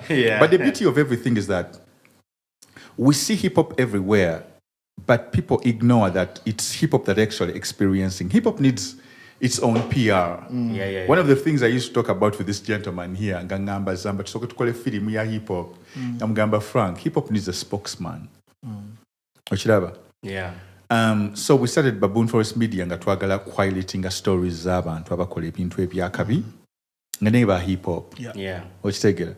So you're changing society. Bagamba, be the change you want to see, and you're doing. And that. I made so many articles about his project. Nelly-Sade. Actually, the first article online. Yes. Gwe yagikola. Research into nakigamba ne kasuku. Because mwana waliwo abantu abakuyita njagala ojja oyogere ku program y'enviiri. Like sometimes empita gy'ompitamu nsobola obutajja because ompise bulala. Naye wawandiika article eyo ne tugisharinga. Like to people waliwo omanyi ffe twawandikiranga ne zi organization these companies tuwandikira zi wal tuwandikira ziki naye twawandikirako guy. He's one of the biggest baba bamwita Alan Big. By then US or UK. Okay. By then yali asala omuzanyi w'omupiira gwe bayita Aguero. Sagi Aguero bali mu Man City by that time. Baba we. Yeah. Oyo guy we twamuwandikira n'atugamba give me more details about yourself. Yeah. So we shared that link. Yes. That was the muwala wakoko ku simanyi bamufuna insights. Yes, tuziraba. Twafunanga abantu basoma okuva UK, abava Bahrain, abava Germany. Ako ka article kachusa obulamu bwa organization yaffe, like he got the depth of what we do. Sometimes most of us can't really explain. Yes. It's very hard to explain what you really do. And sometimes it depends on how other people who's asking and what's the important question, what questions are being asked. So guy yasoma aka akantu natugamba okay, I'll get back to you. It took him 2 months natudira nangamba now I want to speak to you. Wow. Is there a way we can video call or something? Agamba nyinza okuba njogera na ba robots. Robots. Baboonforest.com, ladies and gentlemen. Baboonforest.com gyobisanga mu media. So and thank you for that, by the way. Kuba article yalimu oluzungu gwe. Ono gaya oluzungu. Nange nali simanyi ndamanyi oluzungu. Yateekamu oluzungu nabo. So guy ekyasinga okumusurprising anti akikola artist. Yakaba one artist. Natunyonyola. Kebera bulungi ya Salaba Sergio Aguero like. Guy atambula naye. Naye guy out of the blue ngatu video calling yatulaga ekifuluusi nga atu parking in the machines. Wow. Nagamba in the meantime these are your clippers. So machines ze twasooka okukozesa zava oyo guy, but it's because of that article. What was his name? He's called Alan Big. So Alan Big, shout out to you, man. Yeah, man. Shout out to you, Alan Big. Yes. So netufuna donation ya machines. Yes. Just lwakuba nti ezimu yazicollectinganga mu barber shops. Yes. UK. Mu Manchester. Manchester. Nga collecting up zemutakozesa nti ezimu yazituweerezanga tetumanyi bwe tuzikanika kuba zaalinga nfu era zikyaliwo ziri awo. But you know what at the end of the day, brother, that I like kati abantu ngaabo n'omulala namulabi bamuyita Samuel Leeds. Naye ina akantu ke kapanga azibye akalwalira azimbe akasomero. Like all of those people, no matter as much waliwo abali too woke that criticize all these people and find ways of trying to criticize them, there's so much good in the world that we only need to show the world that there are more good people than there are evil people for that to have a trickling effect, good deeds. This society needs hip hop more than it even realizes. It does. Building communities, building artists and connecting people, networking. Chiri more important than okubeera ne hit ewana ebisambi. So for us, hip hop owaffe, wetumwongeramu community. Netunyumirwa. Netwegatta. Gakwegatta gemanyi. That's where we are, ladies and gentlemen. It's your boy GNL Zamba right here on the Baboon Forest Network. Today I have Saint Nelly-Sade of the Build Out Foundation, rapper, storyteller, barber, and community organizer. Rap journalist. Yeah. Side zeno tuina yo.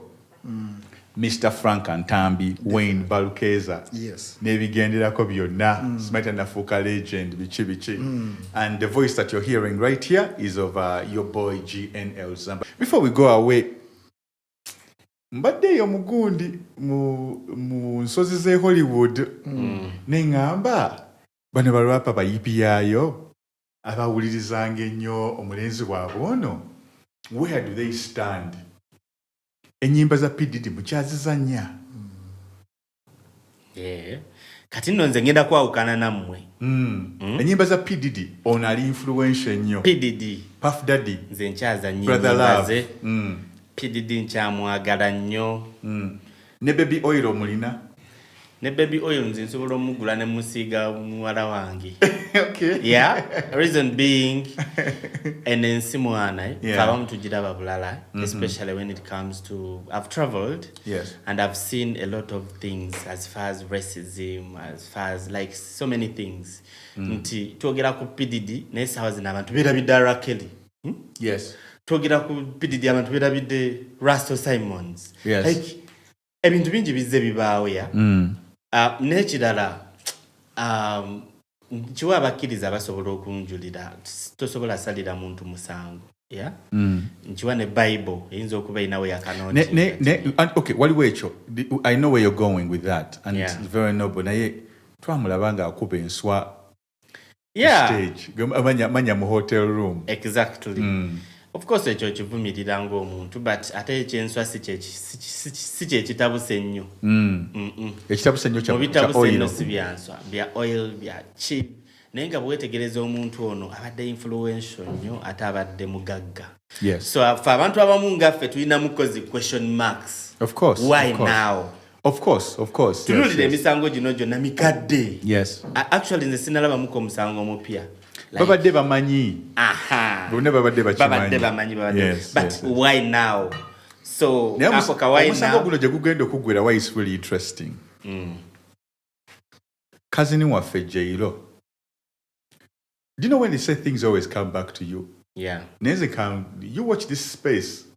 Jailo waliwe bamubuuza. Nti mu club ne mwabadde omusajja n'asikayo emmundu. Ani yabadde n'emmundu? Yeah. Jailo n'adda ku stand. Mukazi mulungi alabika bulungi. N'adda ku stand n'abatunulira mu maaso. Then she said, Shine had the gun. Right? Yeah. But people around the circles say, it was our boy, the bad boy. Jenyini yagisikayo nga bali mu club. Oli gayina agenda n'aservinga 10 years. So muli mu perjury omwo. Events are still unfolding nyingi nnyo. But maybe the boy is too big to fail. Exactly. Banga simanyi circle gyatakuteeko. Whether it's a politician circle, whether it's entertainment, whether it's technology, whether it's banabalika, manufacturing, whether it's fashion, yona agenza alinayo ki? Emirandiro. So there were even reports saying that bwe bamusibira yagaana okulya ng'amanyi bano bagaye bagala kunzijawo ng'ani Epstein. But there are so many questions here that why now? Why now? Yes. And why is it like there seems to be something going on? Emisango gino nja tugiraba, yes, they did these things. Yes. Because namulabanga akuba enswa. And I know one of my favorite rappers died broke. Yes. Kubanga ali signed kuye. Yeah. Actually, most of the people abali ku label ye baavu. That does not show signs of a good man. Yes. But at the end of the day, you need to ask, why is it that when AI is coming into the industry, that there seems to be a reset of the industry and ownership? Michael Jackson bamusibako lwa mukakana abagala omusuuza shares za Sony. Kelly n'ayagala ofuuka independent artist ne bamugirayo ebya kateepu kaline aliya ne bizuukuka. Exactly. Ono ayatwanga ku negotiating a cheka deal ya Siroko ngayagala kubabuuza bitabo nga Jiga bwe yababuuza ebitabo yamugambo yagala tumanyira mbwa gwe nga tetuyita teepu zo. I think allegedly. Ladies and gentlemen, these are not my words, but this is a space where we discuss hip-hop issues. Thank you very much, Mr. Nelly-Sade, for stopping by. Chikola Sense. Twegate. Gemani. Okwegata gemani. By the okwegata okwo tulina okwegata. Nete tulidde mwanyi nsubuga babeera bagundi ki. Mamba. Sawa zino manyiteri emwanyi terika ke sawa zino. Nywa amazzi. Yafunye. Sirya mamba amazzi nywa. Tolya mamba amazzi onywa. Yes. Naye mwanyi gyolese sawa zino twandigirese tugireke. Tetujogera. Badde manyi mu traditional tuteko kulya mwanyi. Sawa zino tekyalika. Tekyalika. Sosola kuleta yo mwanyi. Bokimanyi tine mwanyi. Katubale sabanga akamwanyi ak'ebitaano mu chai. Bakasiba mu chai bwe kati. Nezo omwana aleteddeyo ka coffee. Oba lino emwanyi gye mwogerako mwemuva ka coffee kano. Kalate. Emwanyi yafuuse ya bbeeyi. Emwanyi yafuuse ya bbeeyi oba actually to be honest, I don't know what's going on. All I know is that coffee when tulira emblem ya Uganda kuliko is a cash crop. Yeah. As we're concluding the show, tell me what's going on. Yes, I'm going to Gambia. We shall update topic for another day. Another date is very, very kinene bwe kityo. To an extent nti kati coffee nga coffee gwolaba agenda kuteebwa mu ministry under a ministry. Okitegeera. Coffee as a product. Development coffee board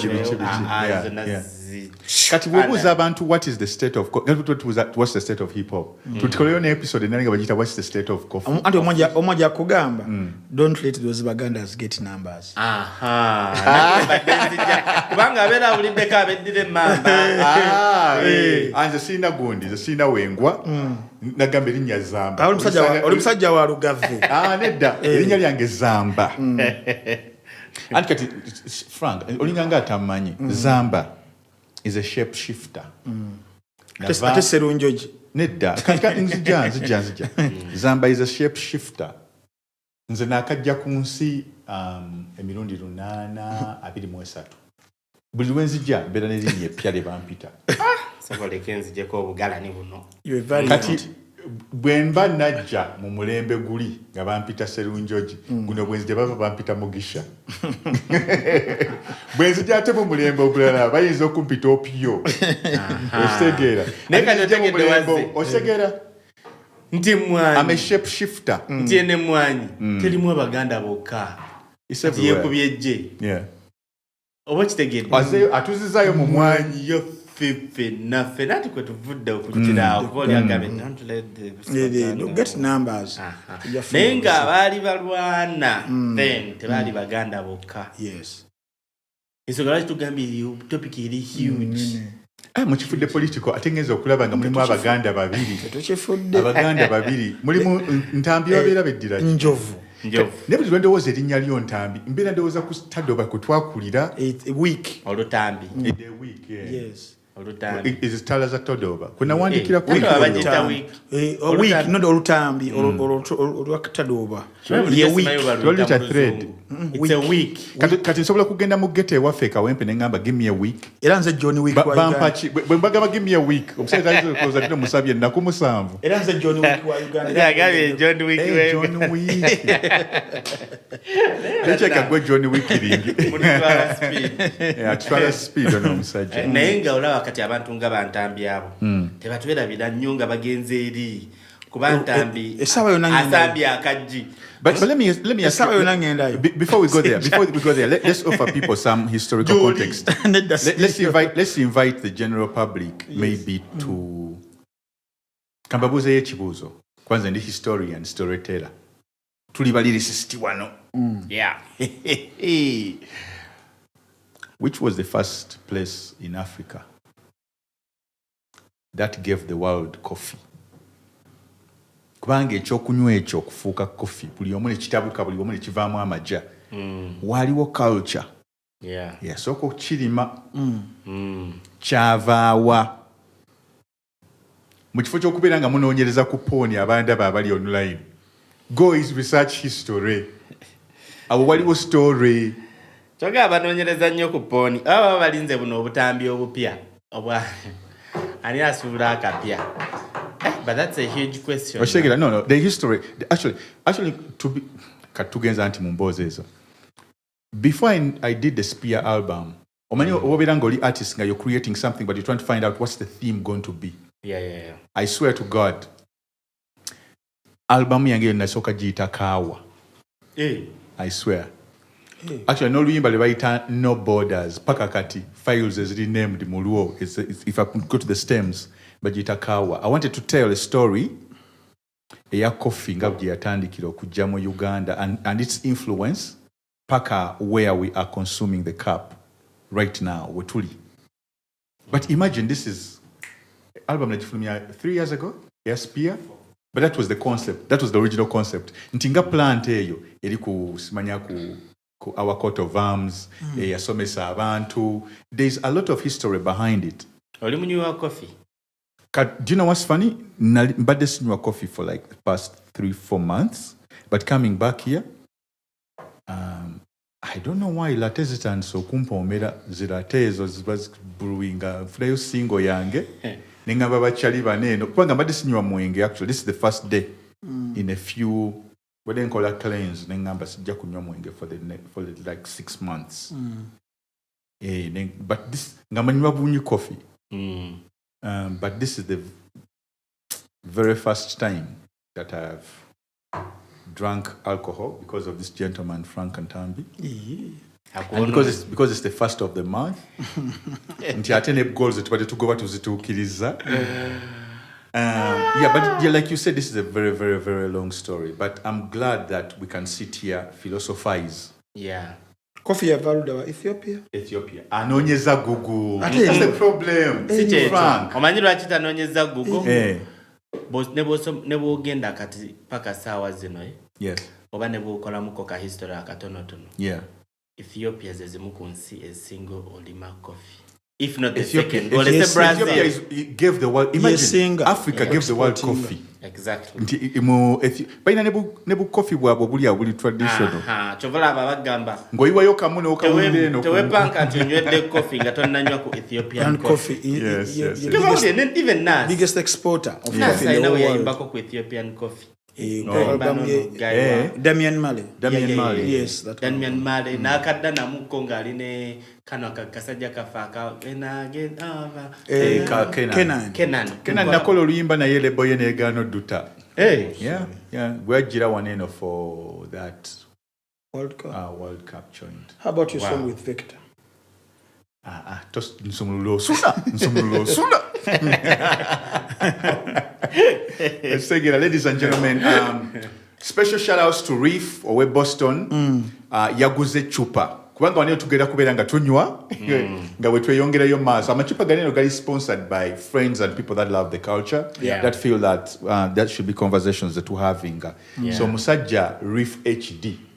Lero yatugulidde eno. Yabadde ayagala tugula actually Hennessy. Ne mugamba anti mu Uganda VSOP wengenda nga kati simweka kasa quality. Remember the last time I was here and I was like nagenda kunywa ngamba guno mujaja bakumixinsemo. It wasn't really ngamba ninagayiwa nga ina barcode ya checking nalaba the original but guli original if it's original. Naye kati Ref ayinotegera nti wali abatanywa katunda. Yes. Nga obatukirivu ba saint. Yes. Nafa tulowoozenga Nelly-Sade nanywa amazzi. Neka tulule mazzi ki. Do you know there is a amazzi. Do you know there is a nalaba yo bottle ya musolo kanoonyako ku internet. Kubanga batamanyi batira okugamba olimba. Ne waliyo bottle ya amazzi eri worth $2 million.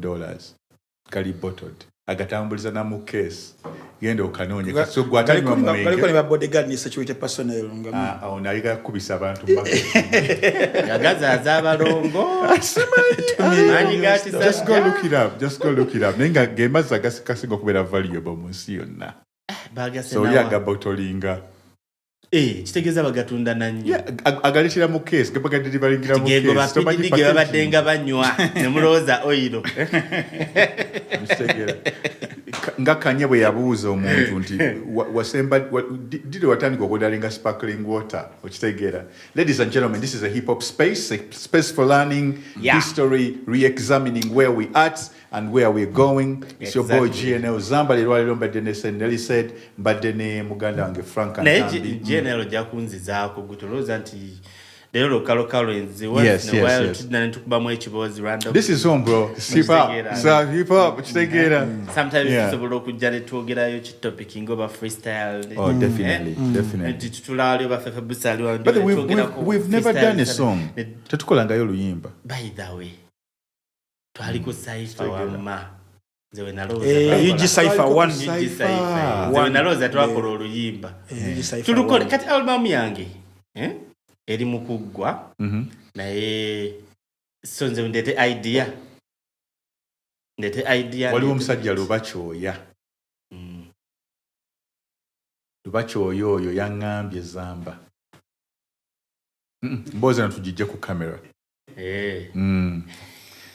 Bakube mu maaso before they expect it. But shout out to everybody who loves hip hop music. Abadam supporting Amutegera. Ali disappointed that teri Amutegera misrepresented, misdiagnosed, misanalyzed, miscommunicated. Yeah. And shout out to Baboon Forest because, like I said, Baboon Forest ku site yaabwe kwaliko ka article akannyonnyola omuntu ekyali kinnemye okunnyonnyola ne katukolera sense mu community. Ekyokubiri, Baboon Forest enenge je tuyambyemu ko mu hip hop sawa zino. Waliwo ka flyer ke nasharinze in one of our groups tuli mu pushing akayimba kafe kapya. But to them it meant a lot. Ngabala tuli ku countdown to chat. Yes. Like Boba, wow. Wow. How? Waliwo obuntu obumbo tutwala ng'obutini mu industry munai. And I like the fact that Baboon Forest is consistent. All abantu abatandika ebintu ne bizikira. For 3 years. It has been consistent. It has been going like even amawulire bakwa mwali mutandise olutalo lwange n'omusajja oyo yeyita rap. Mwapika olutalo. Ningena mu group ya family nga waliyo ka screenshot ninga kaliko ka baboon kali bwe kati kagenda. Ningama kati ona ate wamukoze eki. Mwapika olutalo ka comment mukajjayo ne mukazimbo. No kubanga fe ka story ko kali katunyumira nnyo bafani b'ekintu. Amesanga basenga abo nga basharinze ka screenshot ninga kati bana batali ku social media bakajjewa. Kali mu family nebo tutegeka yo battle. Respecting enough to give him a battle. Waliwo radio station eyambulira nga bambuza ebibuuzo nengamba naye actually sakiitanga battle. Nagamba naye ebibuuzo bino bimumbuliza ku simu mwagala kujja waka mutuyite batuwe beat. Kati abimbuuze nga bwe mbimuddamu nange bamubuuze nga ku beat kuba rap. Kati oli rapper yennyini hip hop guy.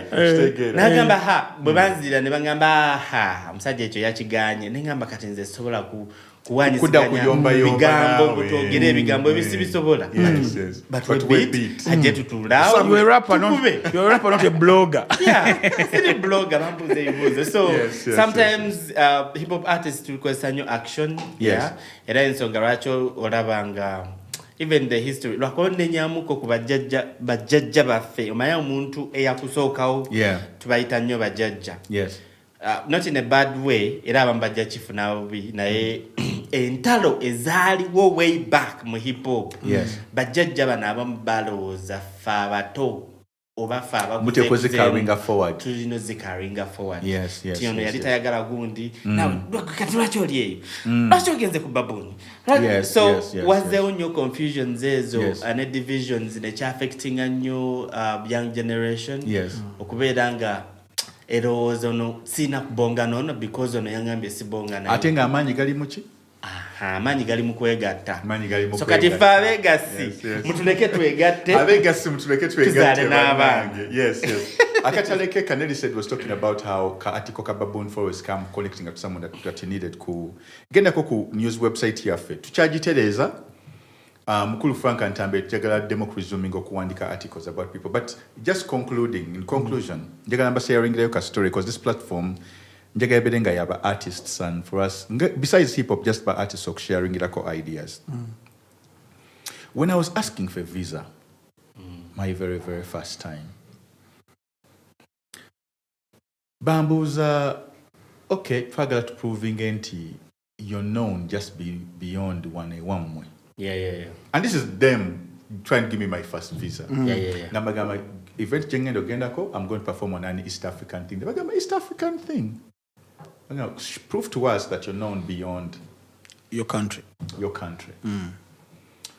But luckily enough, I'd always been going to interviews when I was invited by journalists, serious journalists, so together.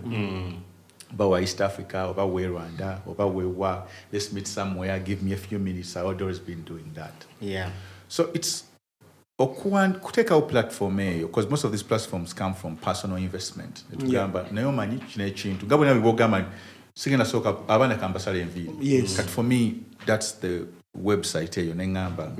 When someone needs where to find resources into one project here, let them do an interview with Frank Ntambi, with Baboon for so that that resources online. Yeah. Kubanga New Vision is a supporter of hip hop. Yeah. Shout outs to Emma. Nenga chiba chizibu for a young upcoming artist to get an ear of an established journalist and where your page, like a quarter page. Yeah. So for me, when I was applying for my first visa, bajimpa because nabakuba article nga bibiri. Nga mulimu bu website awo obwe Rwanda obwe Burundi obwe Kenya obwe wa, and they were like no musajja atundako butunuzi ku links n'agamba okay okitegera nanzikiriza nempita and once they give you your first one it opens up doors to do so much. So I thought back nengamba if this happened for me I must carry that forward. Okiraba bagaya abamba like bali mu kuwabya young generation kati omuntu oba otya atule akube mu conversation ne Felista ka Felista agenda katuninga yes udemu kasanga kakwewala that's true. Ugambe chichi I swear abagay batuninga bachusa abantu ba big sambo naba bachusa obwongo bani like ba even bamulekwa bagaye betwali tukola nabo osanga gaye osanga omwana shemibi ngola mwana akulaba bulala nibe bibye bamugamba byamuchusa kamana bagaye. They care about the radio. But music watazanje ku radio. Ani anamuulira. So let me hustle to see how I can play on the radio. Yeah. Mwana bagaya abambetaga kukuba bomb. Yes. Like I want to have the reason as to why the industry is still like this. To China challenges is okutereza in terms of that historical, I don't know, waliwo buntu obuliwo, like this could be like a whole other episode and discussion, because this topic that we're tackling the state and how we arrive for that state to kubeera bwetyo ogambye nti waliwo entalo z'abajjajja nga expecting a new generation is carrying it forward. Ekyo kyo kitwafectingidde nnyo because the research yes mbaddeko mba clear cut nempulira endowooza zaabwe nembeerako mu baboon forest nempuliriza endowooza zaabwe nenjogirako ku bali ebunaayira ba ibro nebaga man newulira ekyalowooza nembeerako mu ba Sylvester Abrams for a while nempulira like kati bw'otandika okugatta bwoti ogenda ogamba naye bano like omuntu asobola beera mubi like buli bajja babi okitegeera nti someone akoze hip hop album eselinze because ndoza tetwali tetulina na platinum mu Uganda mebaka miliyoni betusinza tebakolanga album yes akuba oluyimba lumu kati bwe lukwate nnyo lwatuma album launch of course oba kitegeera nagamba ndi mu kulaunchinga album gye bayita akamasu mu ddembe But akamasu, hey. Does that exist? There's an album called Akamasu Mudembe? No. Yeah. Shows that Lupiazitta. Okay. Akamasu Mudembe album launch. But Dembe, Sikuzalawa. Dembe is a hit single. Yes. Akamasu is a hit single. Nagatta. Kati nagatta. Nafuna album tebyaliwo. Yes. Hip hop artists bakyusa ebintu sawa zino. Nze natulako n'abantu olaba abantu nga ba Apas abo. Munyumyeko nabo. No, I'm going to give you an example, right? There was a time nagenda ku I don't know. Waliwo brewery mu gye twagendako. Katolonga maliza concert yange yasooka ya KOYIKOYI. Yeah. And the next year I had an album, Jepaita Speaking Vernacular. And I sat behind and I was like, tugenda kola million bibiri. Guy wange nasoka nagamba, how? And I was like, ebibiri is going to be our baseline. Yagenda kubera goal yaffe. Yeah. Kuba ekintu kino. Yeah. Mugamba Kampala already tujiwambye. Mbarara tujiwambye. I've never had a show that has ever flopped in Arua. Yeah. And I said, tuve Kampala, tukube buli town paka Masaka. Yeah. Tukube Lyantonde, paka Mbarara. Tudde Mbarara. Tuyitewo. Tugende ewaba Tibro. Actually, even Tibro was part of that show. Twagikola Kasese. Nga mumaze okukola True Manhood. True Manhood tumaze ogikola. True Manhood tumaze ogikola. Actually, Tibro share yo. Yatukubye show. Watwagerera mu territory ye. Ng'ate ali redde basoja bonna abakigange entumbwe ziri ziti bava kuli Nyansozi. But I really loved that. That before I went to stage, I had to rearrange my playlist. Ngamba katono ngenda mukubisa hits. That Jay-Z DMX kind of thing, yeah. But it was still a hip hop moment. Ojiraba nti buli wanagenda ngamba rapper chowa wano. Yeah. Rapper chowa wano. Bogenda mu Fort Portal bayina ka garden akali awo. I forget the name of the garden. Ne twagenda tukuba Uganda yonna. Then nagenda okuma mu Kampala. Yeah. I'd made so much money. I was so tired. So those were extras. Zo yogerako. Ezo tezali na extras. For me, when I released the album, sakola show mu Kampala. Nga buli muyimbi bwakola. Because Uganda twagala nnyo formulas. Yeah. Kati babanga the last show 1% of it. I'm obsessed with growth. Yeah. Ngamba sina growth mbera depressed. Ngamba sina projected dako after I've had major success. No celebrating, I'm celebrating. For me, that's how I'm designed. Olusinga mbera never guy, nga everybody is happy, but I'm quiet. Olowooza kiddako. Nze mba njagala kiddako. Kane bwe tukola something, ne kiba successful, nga manye kiddako, kata is reason for celebration. So that's what happened with Speaking Vernacular. Nagenda okoma wa Uganda, mu Kampala. Twakubisa banners, ne backdrop, red carpet. Tuyingira mu Rouge, banners everywhere. Okuva eri ku train station okwambuka waggulu. Tukola party yaffe mu Rouge ne team yange. It's relaxing. Yeah. But before that, nsobola kugamba nti nyashabangayo gundi lebonge garment na ye branding nze. Na t-shirt okuba ekifaananyi kyo nti nyambadde GNL wear. Twakirabanga ku ba politician mpozi ne bavubuka had t-shirts. But I think t-shirt ya GNL yajja before bavubuka. Which one came before? Sijukira. But the GNL t-shirt ya event ya KOYIKOYI. It came first, I think. There are so many things that we have introduced. Kati tuwangeyo. Most other genres, most of those other musicians, balindanga marketing manager waka group ako oba wa product eyo. N'abalowooleza. Yeah. Naye ffe kyava internally ntugamba this is how we're going to make the money that we need to change our lives at least for this period of time. Designing a campaign eyo, then we went and approached the brand managers. Nze nali sikirabangawo except in hip hop.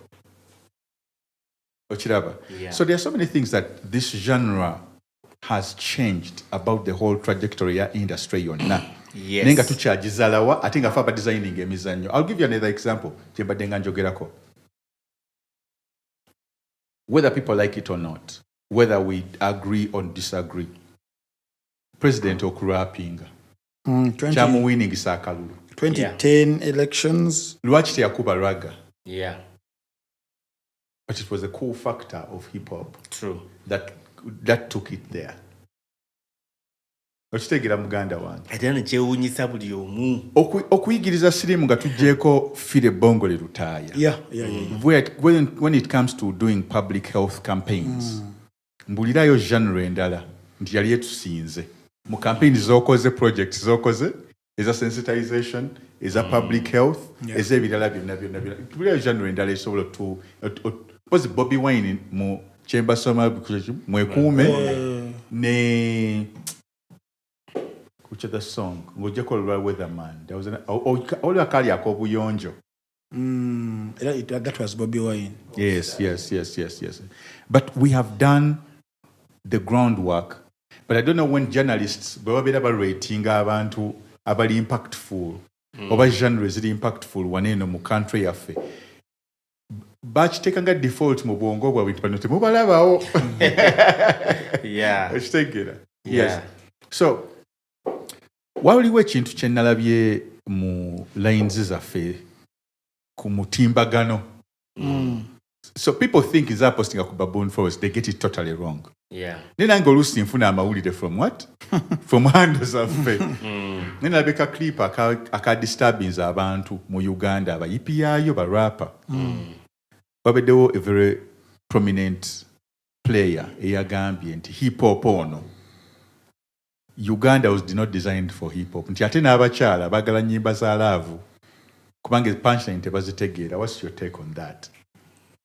No, mutuufu mu ngeri ye. Manyi munnaye buli omu gwosobola okuba ng'olaba mwenda nze ndaba 6. Yeah? Kati, hey! I like that. Oli ali alaba mwenda, olaba 6 kati mukaayana naye nga mwenna muli batuufu. Yes.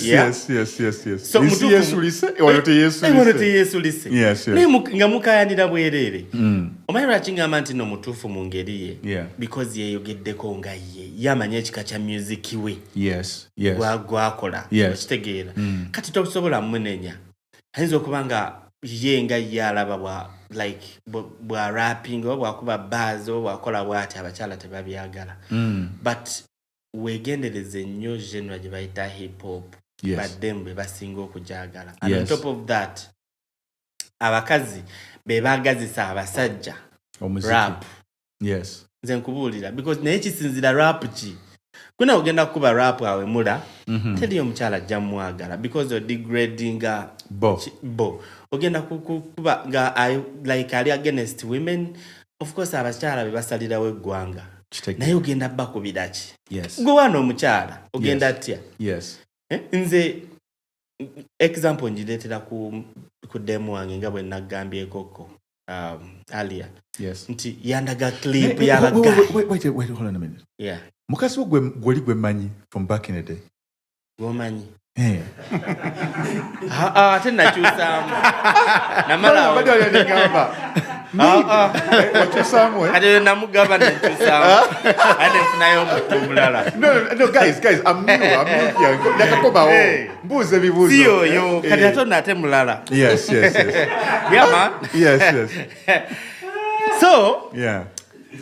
Dem yandaga akantu. Nangamba mwana bano bagayi bakabi.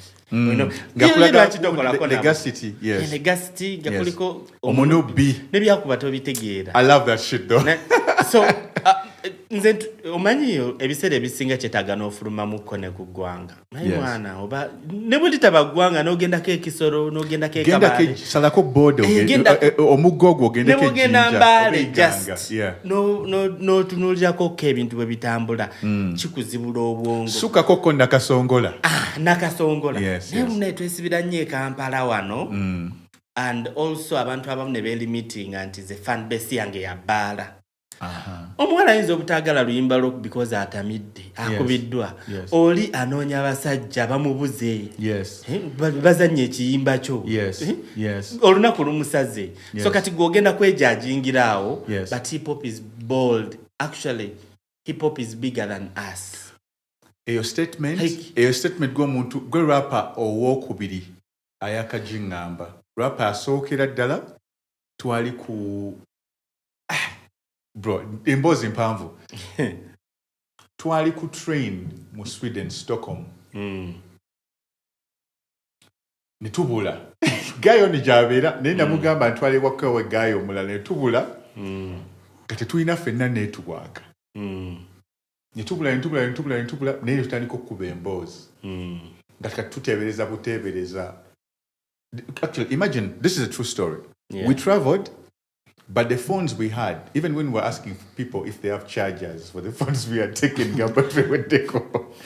they couldn't help us. Yeah.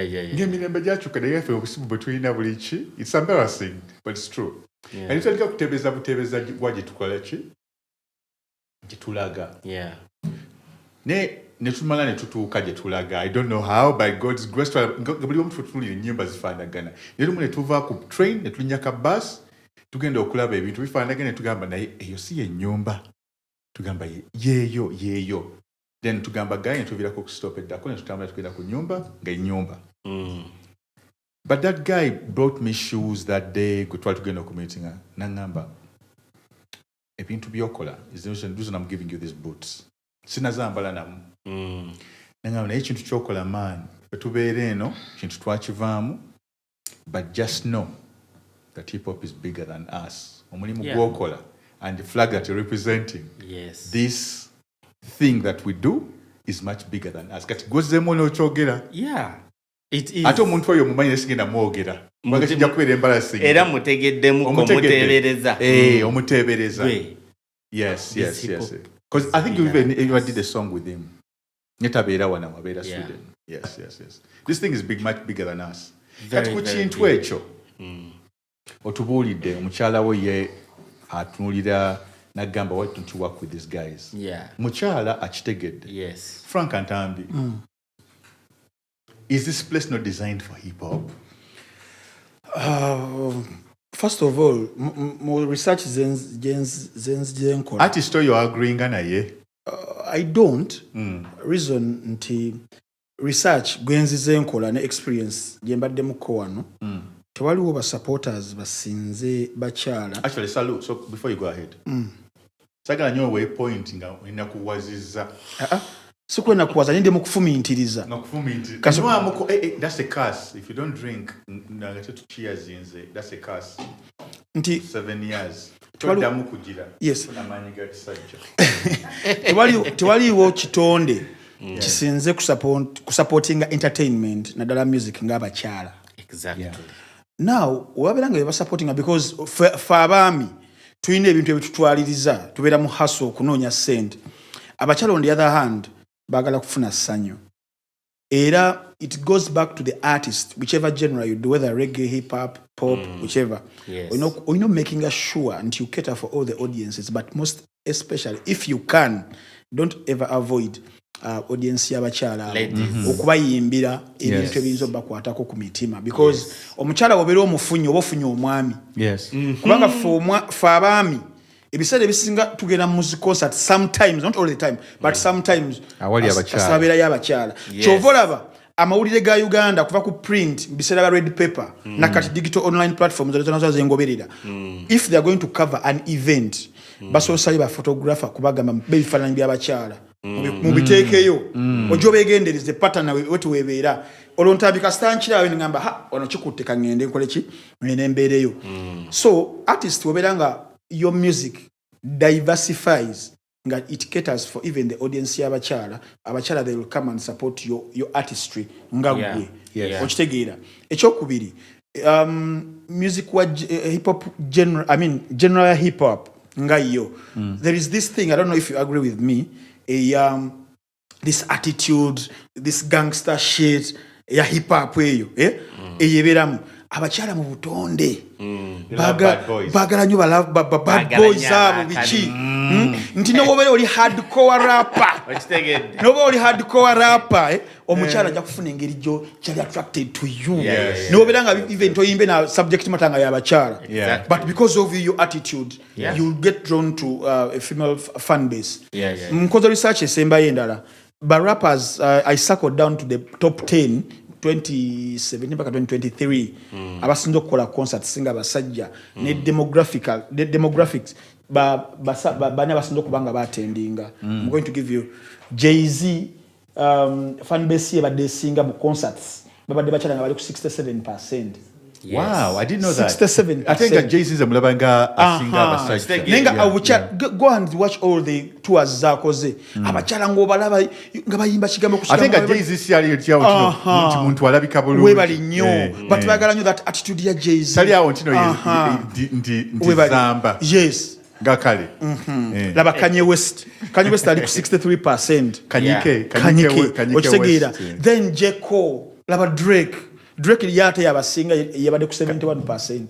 But wabachala. Yes, but for Drake kitegerekeka naye ndese bali abalala bogamba nti ono sina wabachala nga Jay-Z enfaanana y'ebiki ninga abachala bali drawn to one. Abachala bagala Snoop banana. Abachala bagala Snoop okitegeera kati olaja gamba Ntambi vaye oli mbazungu gundi zaabwe endala kirako wanewe wafe Uganda kangende ku ba rappers abakoze ku concerts betugamba nti ba rappers echa hip hop tusoke tukireke laba Fik Fameka. We agree Fik Fameka is a rapper. Yeah. But fan base yes. Obuza audience. Ze badde nziramu ate nendaba waliyo ebitwe. Lwaki oyamuleke? Audience because rap and hip hop bilala. But I'm saying Fik Fameka is a rapper. Yeah, shout out to Fik, yes. But fan base ya Fik Fameka almost. Fik yagamba mbo fe tuli ba yesterday. Yes. Whichever. But at least 70% of fan base ya Fik ogiraba ya bachala. Laba chivulu kitubali nacho wano kunna. Namubuza lwaki charging nga $1. Yeah, Fefe. I was part of the organizers abali mu promotion. But tickets twasinga okutunda bali bachala.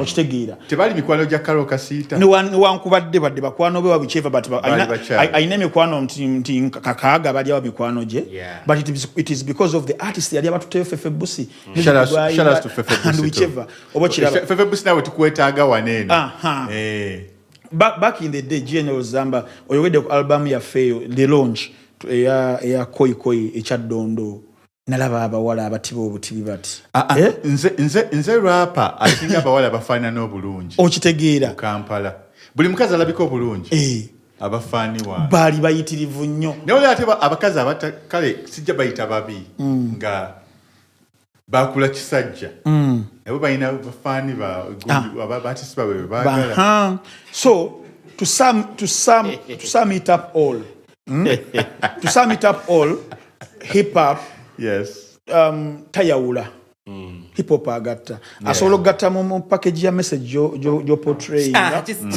gwe nga artist oyagala ku attracting ati nti wabuuzize echa what's your target audience osobola kuyita target audience ya balalu kyekiri kyewabuuze atogamba abalamu bote bawuliriza kyekiri oyagadde balalu wabuuziza abali mu mboozi yaffe ng'ofunye video director n'abuuza what is your target audience gwe okitegeera that was a very big video director n'agamba ize bwe tebabimbuuza best niwabeerewo omuntu ng'amanyi mu katalogo yange pest yeyabuuza akabuuzo wange naawe ati yeyabuuza akabuuzo nga alaba ono gwe nakoze naye akayanya nnyo ayagala ebirala namubuuza naye shout out to pest tugenda kuyita wane tukulete mu kooti nabuuza naye but shout out to you no I'm accusing the artist not pest pest yamubuuza pest yeyabuuza naye nga ati takiwulira nga tamanyi surprised ngamba best ya oyagala ebyo ebintu what's your target audience yes kana target audience nebyo gyebiri tamanyi music we ayagala agendewa kati the same thing with that MC with that rapper I know ye nyini ayogedde but bo bakoledde ki bakwagale oba ba supporting Yes. Okitegeera. Because ne byetukuba. By the way, nakyo kijja with growth. Yes. Balanze bwe nali ntandika nali hungry nnyo mu industry.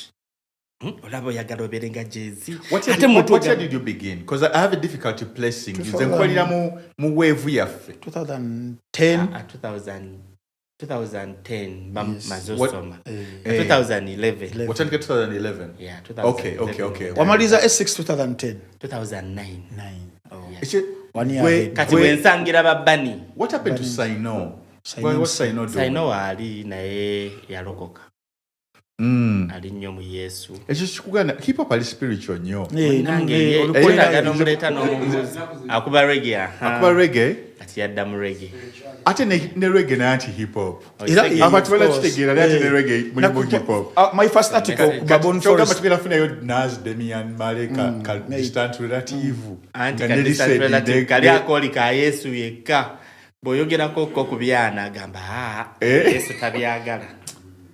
Kati nno kambatandika. Muleetedde obuzibu. Jesus. Yalina enswezo. Bidi. Nga mikwano gye. Tetugenda gendayo. Ne just kimanye bumanya nti omuntu akufaako waliwo kantu kenalabye nga kabuuza nti bw'oswitchinga off essimu yo olwaleero. After 3 days, how many people are going to come to your door to look for you? Kati njagala okimanye nti mu ba disciples ba Yesu bonna 12 tewaliyo yaddayo ku ntaana ye kunoonya Yesu. Naye waaliwo enswa gye bayita Mary. Enswa eyo muginoonyerezeeko nnyo.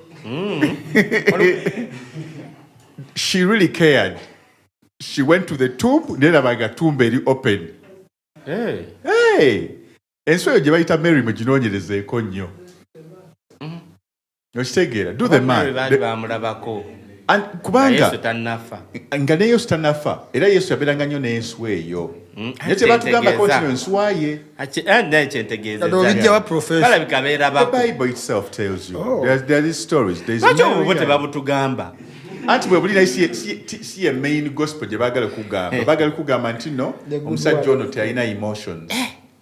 Ate ako ngenda kakolako research. Bange ekyo kiwabya. Kiwabya abantu abalina. Ate kituwabya ffe abamu kituzuukusa.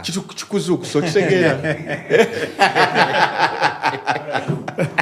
Okitegeera, ladies and gentlemen, abantu abasinga okutegeera codes mu zino ensi mu kintu oba kya gospel oba kya hip hop zonna batera kubeera abakyala.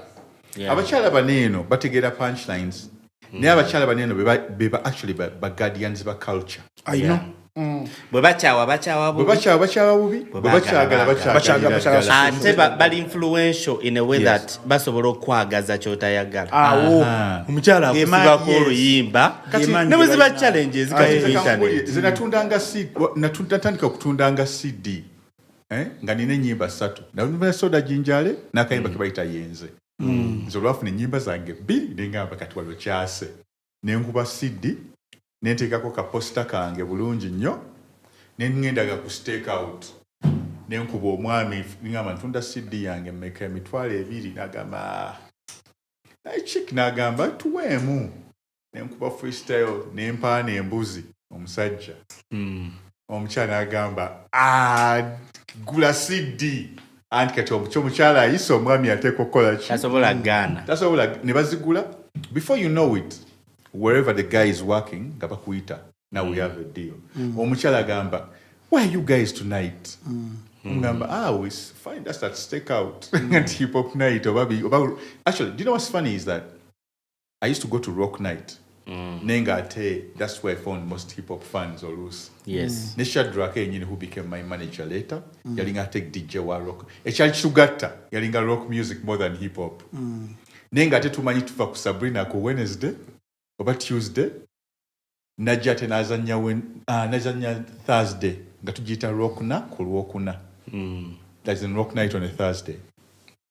But we used to link up there and I used to sell CDs just freestyling to people. Whether it was over a rock beat, whether it was over a pop beat, whether it was over a what. Nenga nze mbaweerawo ne nkuguza CD yange emitwalo egyo. but the code was always the women. So ekyokugamba muna abakazi tebaagala hip hop nkigirawo ddala nnyo ekitegeera yes. But yenze to me I thought nga hip hop one of the most underrated songs. Nze nali mmanyi mbakubye yenze wano kano kekayimuka kazi naye yali Sam Lamara. Sam Lamara, you did a great job. Where is he? Talent Africa. Achali ye? Jali. Shout out to Sam. We should have Sam here. Except Sam. Sam doesn't really have many words. He's a very quiet guy. Yes. Nazanya game. Yeah, shout out to Sam. Musajja wange nnyo yazanya game. But oluluyimba, yeah. When I did it, I was like, but you know what? The audience had Soda Jinjale and the rest is history. Zolimba linanima isugenda kubera hit. What? That's for your guys. The girls chose Soda Jinjale. Yeah. Just because of one line. One take a muchupa ya Q-Tex. Every time I passed around campus, chicks were like, but how can someone put you in such a small bottle? Like, it became their thing. So, even as the artist, you don't even own the art. You don't. That's that Katawechigira Walinti, it is bigger than you. The genre itself. The genre is bigger than you. Very bigger than you. Tuzanyire yenze as we sign out. Yes. Yeah, man. Once again, Nelly-Sade. There is this outro. Embwazi bogola mu buli gombolola. Naye abatesi mu Kampala tebakyasobola kunsobola. Webakuba emiziki basambagala kino kyanga butasika kabalagala omujambula ayingidde mu kibuga Kampala loka bwe komuti gwa jambula nja kusanga nja kukalabula ono Lugaflow nja kukwagula yes oyoneze introduction azikozesanga ku shows mulabanga akwana muwuliranga ng'ayogereyo n'abantu ngamba there was a time nali Bugundi eyo Bugundi mu Los Angeles ngenda kutunulira social media nga ndaba waliwo muwala diva natudde ku kisambi kyaki kya Frank Ntambi. I'm like, who is this beautiful girl seated on Frank's whatever thigh? Negenda okulaba nga is a person I know. Okisegera negenda okusoma lyrics nga wategererawo nga yayisizaamu ddala naye bwe nabagamba ku good conversations that some people have proposed to their women ne babakkiriza nga bakozesa layini zaffe nga barapa okitegeera. So yeah, shout out to everybody who loves hip hop music. We are here philosophizing, talking about the culture that we love. It's much bigger than us. Okitegeera. Talking about events eziberawo eziribaawo neziriddawo, but at the end of the day I want all of you to know that we are the change we want to see. Yes. Bw'oba owuliranga Uganda needs a change in the right direction nti education wise, medically, spiritually, humanity, byonna okweraga omukwano just mu society. Gwe kennyini tandika naawe, begin loving yourself. Singa okuva obuzibu nti so many people are not in love with themselves. Bakitwalira mu weraga, but to me that's self-love. That is very, very basic. If you take anything away from this pod or from this discussion, manya bumanya nti Nelly-Sade, Frank, GNL, most of my power, I will speak about myself, is self-love. At its very, very basic definition. At its SI unit, it's self-love. But you're now tuned into greatness. Like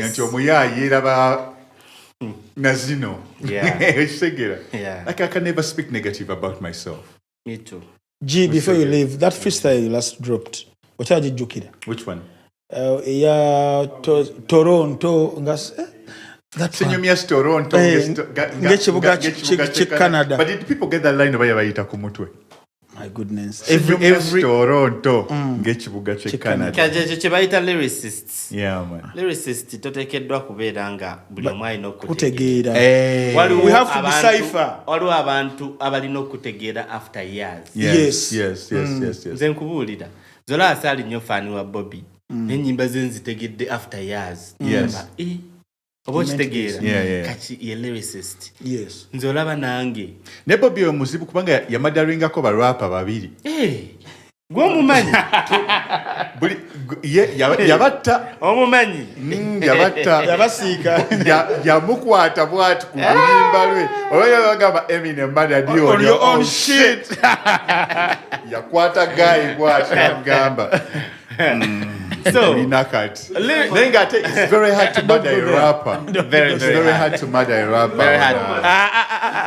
Don't go there. What we're saying? Don't go there. The beauty with hip hop is that this is the only genre in the world where you speak and leave gaps. Where was it Juzamwe? It kills the whole vibe. Yeah. But hip hop is the definition of if you know, you know. Yes. I don't need to tell you what song it was. Yeah. It kills the whole vibe. How was the video?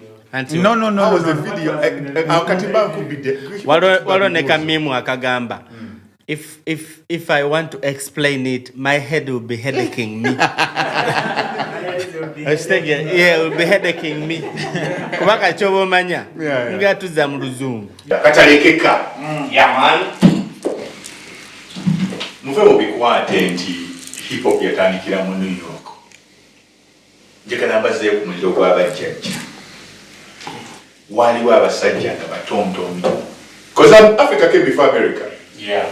But the traditions that were here, omusajja yayimiriranga n'agamba bambita ngoba za mbogo. Nannyini nsozi. Ebigga bwe gyogera tuwulira n'alanyawo amanya ne yeetuma amanya nga lukaaga ag'engeri. Yeah. Before he arrives to the point of introducing himself, n'alanya abajjajjaabe. These people, in doing all of that, they were giving glory to their ancestors and the people that came before them. Introducing Antinze, Bampita Nsubugo, Wemamba, Nywana, Alabie, Vidiona. Bampita Ntambi ow'enjovu. Abenjovu namwe muli batono nnyo temwali tumalidde nnyo ate kiri awo. Waliwo w'olugave n'ow'emmamba ate w'enjovu ayogera.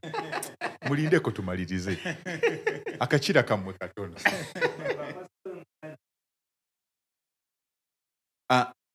I was saying that Barafa Muve Kuchikwate, that hip hop began in New York. Because to me that's revisionist history. Yeah. Because if Africa is older than America, right? If Africa is older than America, let me show you the traditions that were here that are so hip hop. Nenga zatandikirawa Mu Africa. Mwaneno mu Africa. Aggrandizing yourself with the names to give your ancestors glory, or telling a story of your ancestors before you even say what your name was. You're going to tell them what your ancestors did, the wars they fought, the bravery that was shown before you introduce your clan name and what your clan emblem is or symbol or song is or chant or chitegera.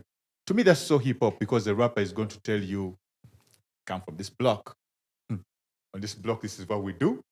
And then give you loyalty over money. Some people have like something like that before they introduce themselves and say, Yenze Gundi, boss so and so, or don so and so. Yeah. This was already here. That format is already in all African traditions. Then let's go to that tradition, very, very tradition. How did we tell stories before there was ink? We drew in caves. Storytelling. What's graffiti? They're still painting in caves. Even here in Uganda, we have cave paintings of Azriemo East. Rock painting. Rock paintings. Yeah, rock painting. Isn't that graffiti? For me. Isn't that graffiti? That is graffiti. Isn't that hieroglyphics? Yeah, yeah, yeah. Okay. Dancing around a fire and forming a cipher. Even here, we're forming a cipher, sharing knowledge. Yeah, yeah, yeah. That's another element of hip hop. Yes. Spirituality itself, knowledge of self, we're an element here hip hop. Africans meditated before everybody ever did. Spend like days. I agree. Actually, when men went to fight in African tradition, even if you won the war, you would spend a month before rejoining society. Because they don't want that anger to come back and seep into the society where the people were not soldiers and the people that you want to protect. Your PTSD so-called Jimalide in the bush and then come back and rejoin society. Those are Africans. Yeah, yeah. So you meditated, there were ways of you cleansing your spirit before you rejoining people. Knowledge of self. Back Watangebiai, which is like banana fiber, before there was a drum, the back like pam, pam, ayemondo, ye, abomu west. Abomu Buganda, they went back water and dongo yap with the strings, and they would play that. And then a poet would tell a story over a fireplace as people were chewing their meat, their huntings, and there was a place of learning, always a fireplace university. Today, that's your club. Yeah. And the DJ would be Gayaza Nyendongo. The poet, Alanya, Obo Mutontomi, would be the MC. So, Tetuchikwata Bukwasimbu, oh, it came from the Bronx. Yes, that's where it was branded, that. But the griots are the ones I'm talking about. The poet is the griot.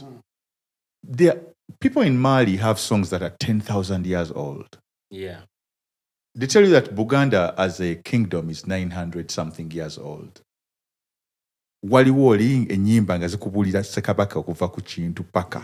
N'ekimera bye yakola, ne be Kabaka gwe bajje e Bunyoro, all that is encoded in stories. Even that's hip hop right there. The Kulanya in Buganda we have. Okulanya, ebyo byonna. Kati nze nga hip hopper, storyteller. Tosobola kunkonvinsinga bu byavawa. Wakudija Kulhak. Kubanga DJ Kulhak yabijja Jamaica. Jamaicans bakyalina African traditions ezaddala nti balina yo Yoruba religion. Ne n'aba Cuba. Bali mu Santeria. These are religions eziva mu Western Africa. Tenga ba Jamaica yefe. Ba Jamaica yefe. Jamaica is Well, island bo batusulanga.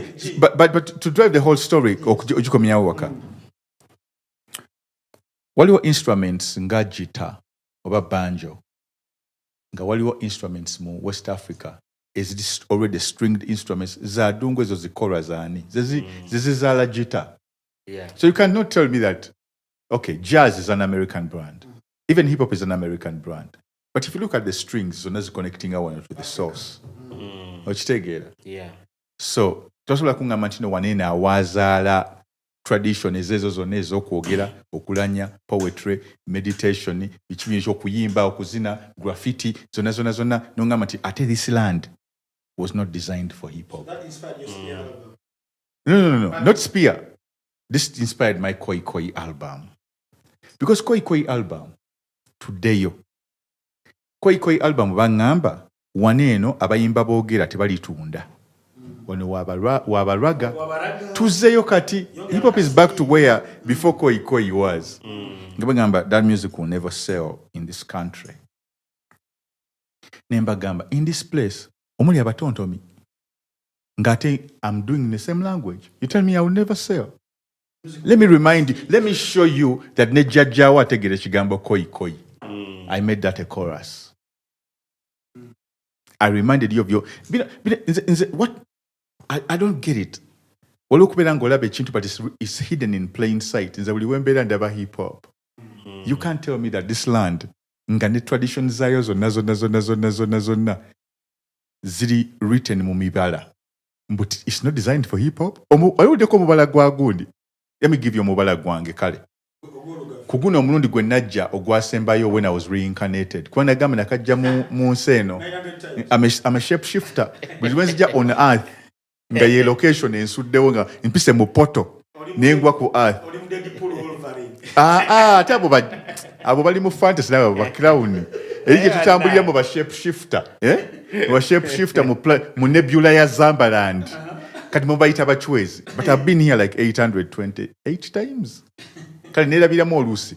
Kwa waliwo najja nenchala briefly nenzirayo. Ne kati bwe nasemba okujja nagwa mu Buganda. Kati guno omulundi bampita Mugisha. Guli omulundi bampitanga Serunjoji kandi kambuli mubala gwa Serunjoji. Omubala gwa Serunjoji kugenda nti bandugwa bakatende.